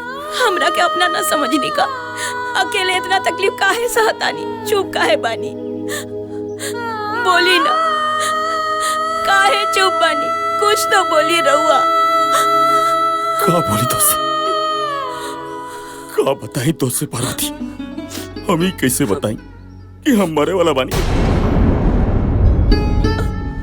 हम हर रोज तिल तिल खुट खुट के मरतनी। बाकी रह गई बात, हम आज जिंदा बानी खाली तोहलों खातिर। और तो के बता के तो हो के घुट घुट के मर देती। तू हो के कैसे मर देती पार्वती? हमारी बात सुनो ना। वो राजू को पूरा जिम्मेदारी तोहरे ऊपर बा। सुना हमारी बात, तो इतना कमजोर मत पड़ा, इतना कमजोर मत पड़ा। सुनो ना, अभी हम जिंदा बानी, अभी हमरा कुछ नहीं होके वाला। अभी हम जियो अब। रउआई कैसन बात करत आनी? अरे अगर रउआ के कुछ हो जाए तो रउआ सोच ले बानी हमने के का होई? और हम रउआ बिना कैसे जी पाई? ऐसे मत बोला। सुनो ना, तो कि हमार कसम घर में केहू की मत बताइए तुम। और घर में बाबू भी तो ओके मालूम पड़ी तो ओकरा के सब बतावले से ओकरे ऊपर बहुत गहरा असर पड़ी पावती। ये बात की समझा तू। और अभी हम जिया मरा थोड़े मानी भाई। अरे अभी हम जिया, अरे हम जिया पावती तुम्हारा खाती और राजू खाती। अरे हम भी कुछ ना हो, तू बोलू ना, तू बोलू ना।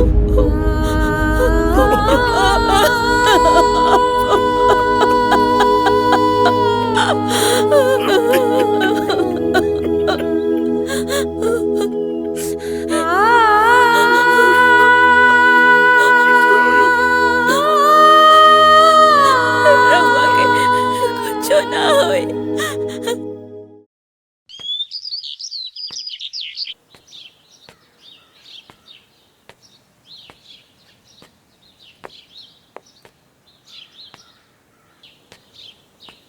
भैया सुनी ना, दीदी अपन सब गहना दे देली माई के इलाज खातिर। हमरो पास है कुछ गहना बा, है रउआ ले ली, माई के इलाज करावे में मदद हुई। ले लेना भैया।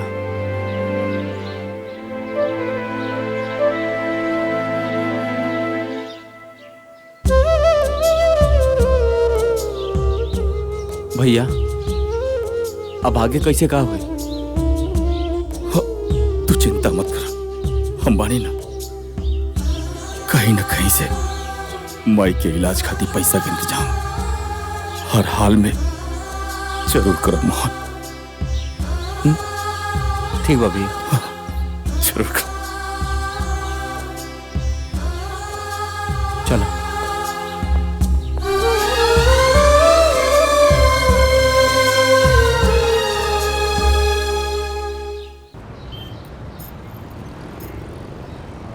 ₹2,00,000 से ज्यादा के माल नहीं है। 2 लाख रुपया? 2 लाख तो बहुत कम बा।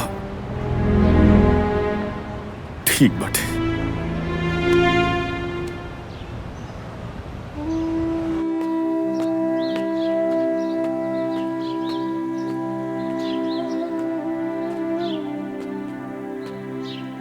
शंभू बाबू। हाँ नमस्ते। प्रणाम प्रणाम प्रणाम प्रणाम। मोहन रउआ के बारे में बतौले रहे। बड़ा तकलीफ लागल सुन के कि माताजी की तबीयत खराब बा। बस रिश्तेदारी के नाते हम रउआ के कुछ सहयोग करल चाहता नहीं। बस रउआ ना कही। हैला, अगर और जरूरत पड़ी तो हमरा से निसंकोच कह दिया। काहे की समय पर अगर अपन आदमी काम नहीं तो काहे के संबंध। बहुत बहुत मेहरबानी आपकी। अरे ना, एमे मेहरबानी कोना बात की। अरे राउर माता जी जोन बानी वो हमरो तो कुछ ना कुछ बाड़ी। धन्यवाद।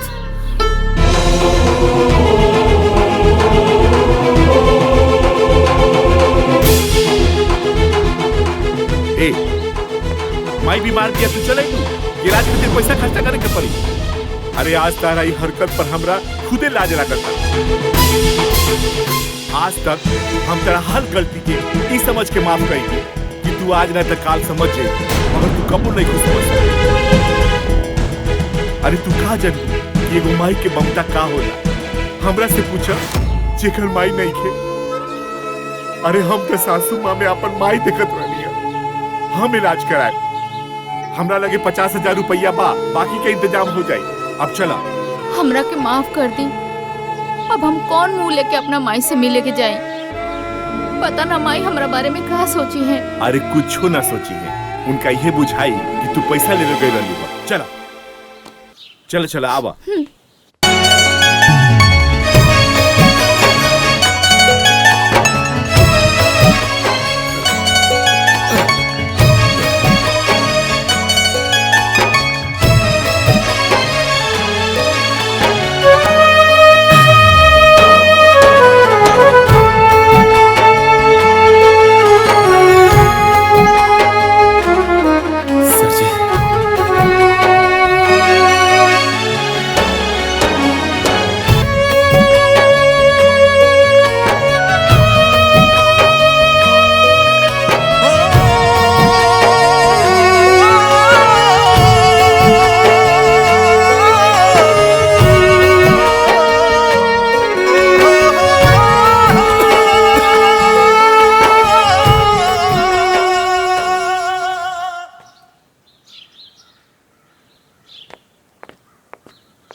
प्रणाम बाबूजी। खुश रही, खुश रहो। ये सब कैसे हो गए बाबूजी? हमरा तो दिव्या से पता लागल है कि अम्मा जी बहुत सीरियस बारी, मगर वह तनको चिंता मत करी। हाईली 50,000 रुपया अभी इतने रहा, बाकी हम इंतजाम करें, मगर दवा इलाज में कोनो कमी नहीं करे के। रहुआ एकदम चिंता मत करी, सब ठीक हो जाए। बाबूजी मैं ठीक हो जाए नु। अरे बेटी, भगवान चाहिए तो तहार माई बिल्कुल ठीक हो जाएगी, तू चिंता मत करो।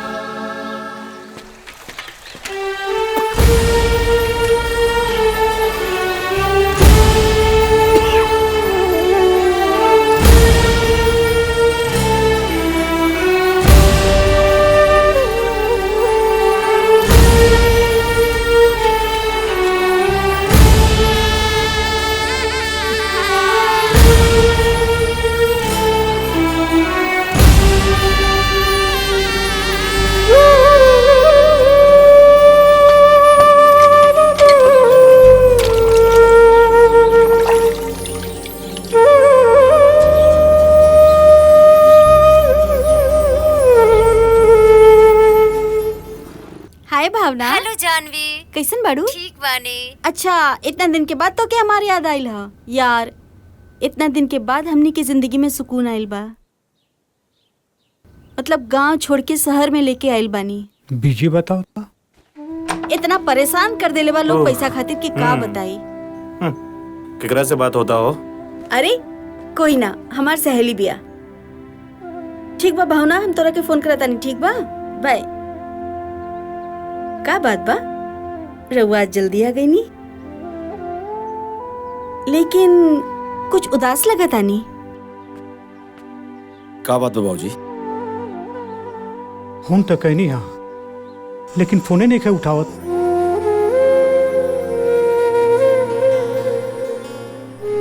रउआ चिंता मत करिए बाबूजी, कहीं व्यस्त होइयो,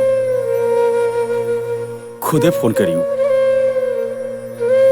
अब कौन उपाय बा? आप आराम करिए बाबूजी, हम सब देख ले, हम देख ले बाबूजी।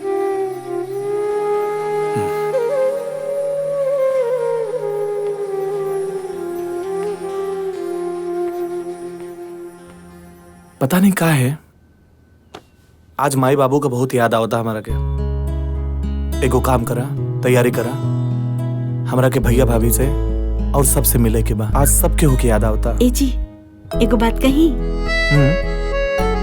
उ दिन दीदी खातिर साड़ी ना ले रानी, उ लेके चली का? दीदी के बहुत अच्छा लगी। का बात बा? आजकल फैमिली के बारे में बड़ा सोचता रो। ए जी, हम कबो न चाहत रानी कि हमार फैमिली से कोनो दुश्मनी रहे। बस हम तो ई चाहत रानी राउर 2 पैसा बचे, और हम का दुनिया के केहू भी पत्नी ये चाहे कि ओकर पति के 2 पैसा बचे। कितना समझदार हो गई बाड़ी हमार मेहरारू। चली खाना खा ली।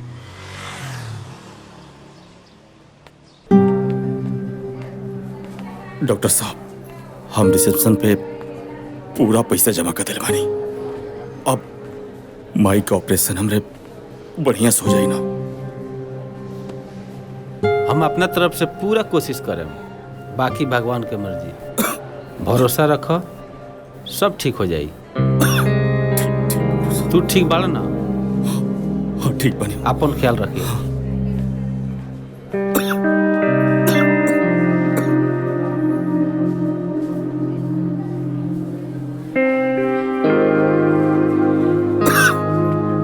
का भइल जी?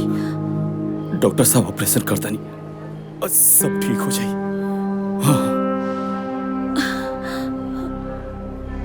तार माई ठीक बड़ी ना बेटा? डॉक्टर साहब को इतना ऑपरेशन सक्सेसफुल हुई।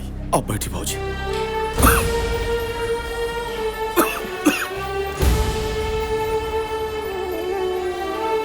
हमरा बहुत डर लगा था, न जाने अब का होई।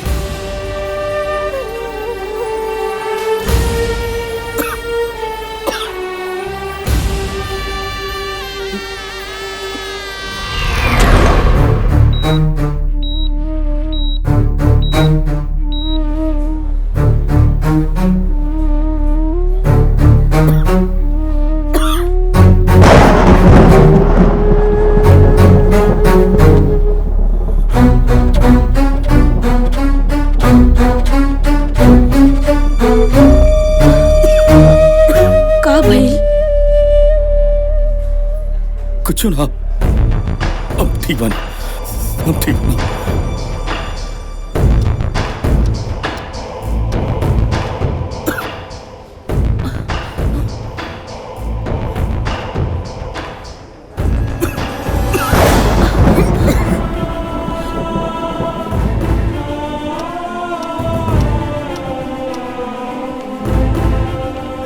शंभू, बहुत बड़ा खुशखबरी बा। माँ जी के ऑपरेशन कामयाब हो गए। भगवान तो प्रार्थना सुन लेना। ऑपरेशन कामयाब हो गए। अरे शंभू, ठीक बाड़ा नु? ठीक बड़ा ना? भाई ठीक हो जाए। बहू जी, हाँ सब ठीक हो भाई ठीक हो जाए।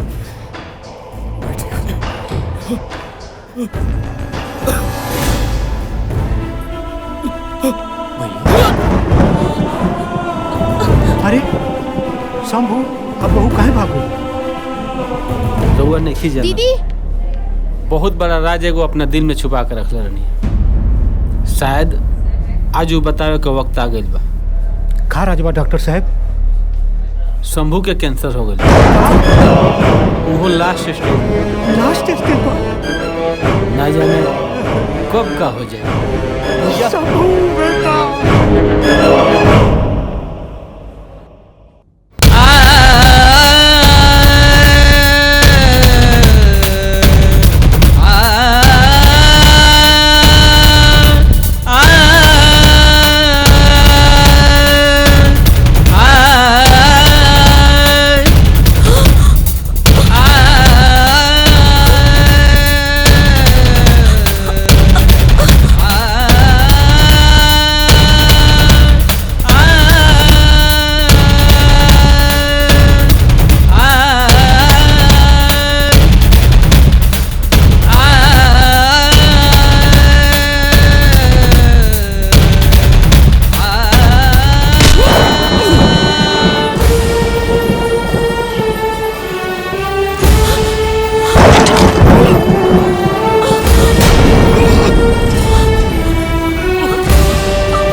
का भइल रहुआ के?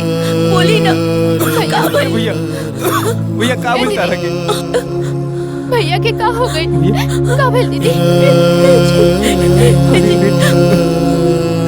इतना बड़ा बीमारी के छुपा के हमरा के गैर बना देला बेटा, गैर बना देला। अरे बेटा तू हमरा से बतौले रहता तई बाप अपने आप के बेच के तहर दवाई कराई बेटा, तहर दवाई कराई। आज हम तेरा से कहियो नाराज हुए नहीं हो, लेकिन आज हम तेरा से नाराज बानी भैया। आखिर तू हमारे के सौतेला बना ही देला भैया। इतना बड़ बात छुपा के रखला। अगर हम तार संगा भाई रहती तो तू हमरा से सब बतेले रहता ना भैया। आखिर तू ऐसा काहे कइला?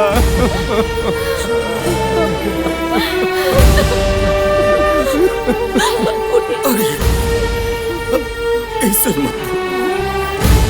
तू और प्यार, बाबूजी का प्यार और पार्वती का प्यार, ये तो हमारे जीने का आधार रहा रे भगवान। ना तो हम तो कब का मर गई थी। लगा था कि हमारे तो साथ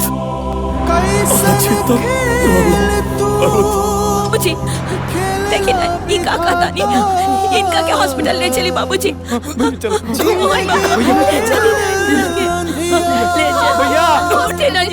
भैया जीवन बाती बूझ गइल, उजड़ गइल संसार।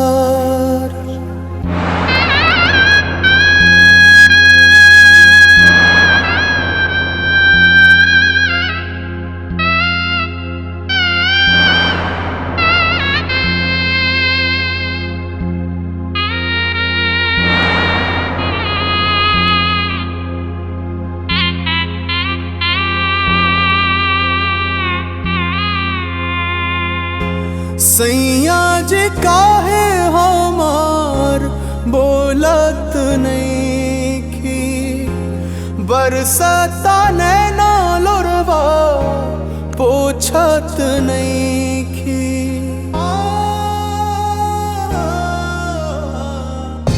सैया जी काहे हमार बोलत नइखी, बरसता नैना पोछत नइखी। जिंदगी बिरान भइल, दुनिया बहुजड़ल, काहे अखियाँ रउआ खोलत नइखी। सैया जी काहे हमार बोलत नइखी, बरसता पोछत नइखी।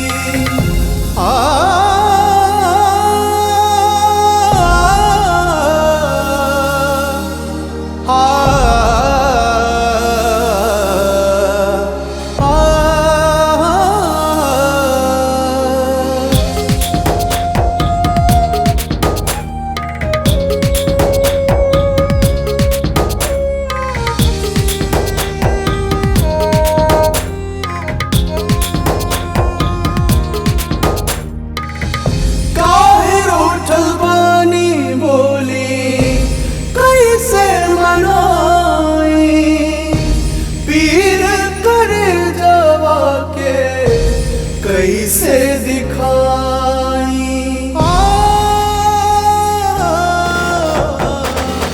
काहे रोठल बानी बोली, कैसे मनाई पीर करे जवा के कैसे दिखाई। असरा के दिया बोतल तरसता अखियाँ देखत नइखी। सैया जी काहे हमार बोलत नइखी, बरसता नैना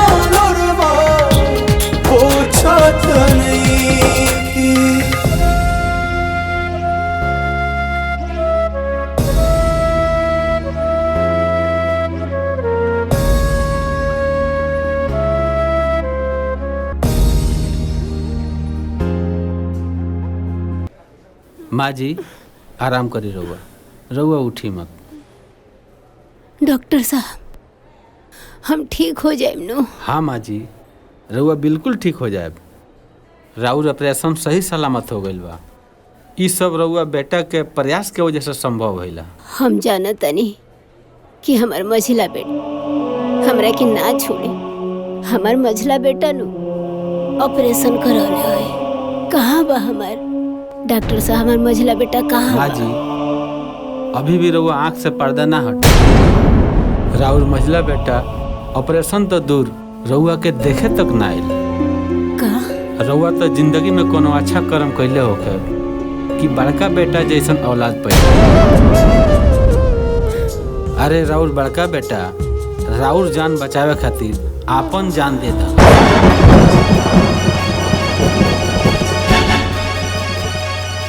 रहुआ तो पहले से ही आपन कैंसर के इलाज करवा रहा हूँ।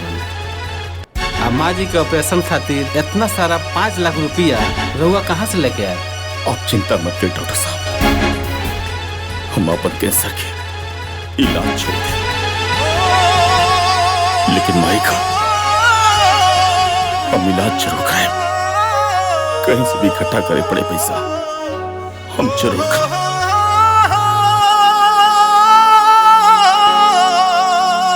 अरे ना ना रे, हम तोर माई ना हई। अरे ते हमरा कोखी से पैदा ना हो सकेली। तोरा जैसन औलाद हमरा ना चाहिए। आइल जमाना कि दुगो आँखी देखे परिवार हो, दुगो आँखी देखे परिवार। मन करे जहर मार खाई मर जाईती। अपन जान दे दिला डॉक्टर खाई मर हमरा बेटा के पास जाए दी। निकले नया धाम हमरा के जाए दी। माँ जी रहुआ आराम करो, रहुआ उठी मत। कितना भागन बानी हो खेला बिहान।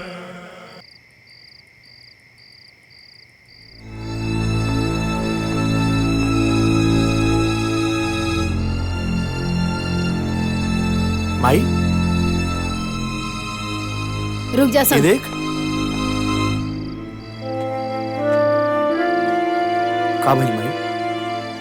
ऐसा के बता जे आइल बड़ा तू? हाँ का बात चल बा? जवन लेवे आइल बड़ा? अरे सब कुछ तो खत्म हो गई, सब बर्बाद हो गए घर में। तू ऐसे काहे कहता रे माई? मत कहू हमरा के माई, हम तोर माई ना है। हमरा के माई कहे वाला, हमरा के माई समझे वाला जब समूह नहीं तो तोहनी के कोनो जरूरत नहीं है। हमरा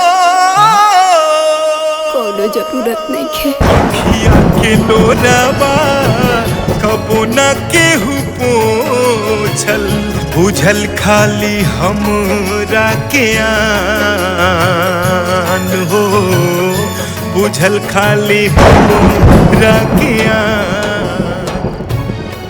भैया कह देला ना सौतेला वाला बात, पूरा गांव जवार जाना था कि हमने तुम्हारा सौतेला भाई है।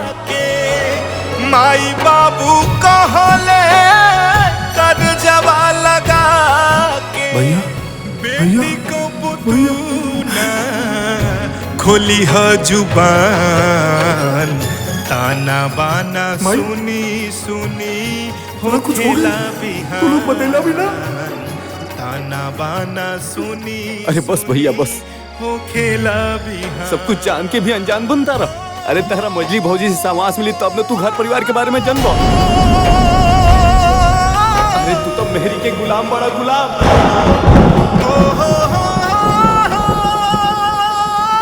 तोरा मेहरारू के लगे इतना बार फोन करनी,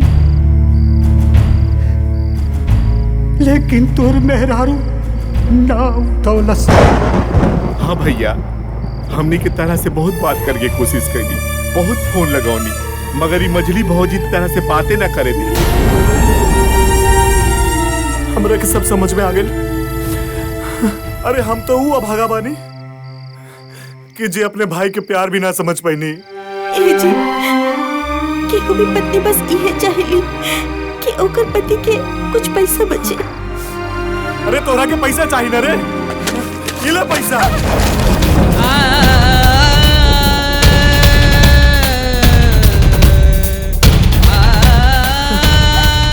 खाली एकरा वजह से अपने राम जैसे भाई के हम खो दिए, सिर्फ एकरा वजह से।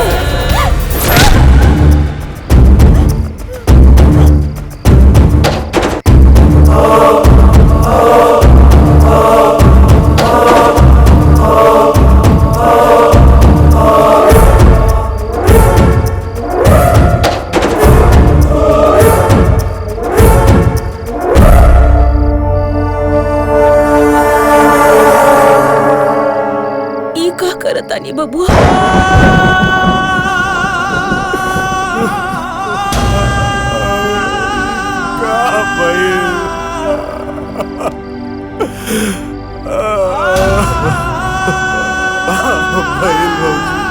बुरा के माफ कर दी भौजी।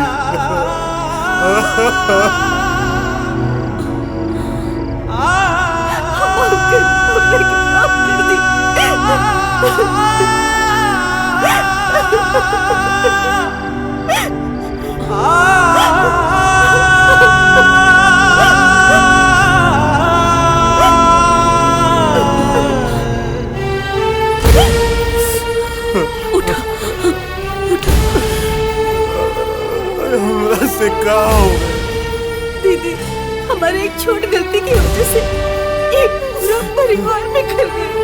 माफ कर दे दीदी। बबुआ जौन होके के रहे वो तो हो गए। देखी ना माँ जी के का हाल बना के रख ले बानी। हे माई हमरा के माफ कर दे माई। बेटा माँ जी माफ कर देना ये लोग के। माँ जी माफ कर दी। हमरा के माफ कर दे रे माई। हम के हैं माफ करे वाला? हम तो भगवान से यही कहब कि हर घर में ऐसा ने बहू आवे। बबुआ तुम्हार भैया हमेशा चाहत रहलन कि ये परिवार हमेशा सुखी रहे और ये जहाँ भी हुई हन बहुत खुश हुई हन।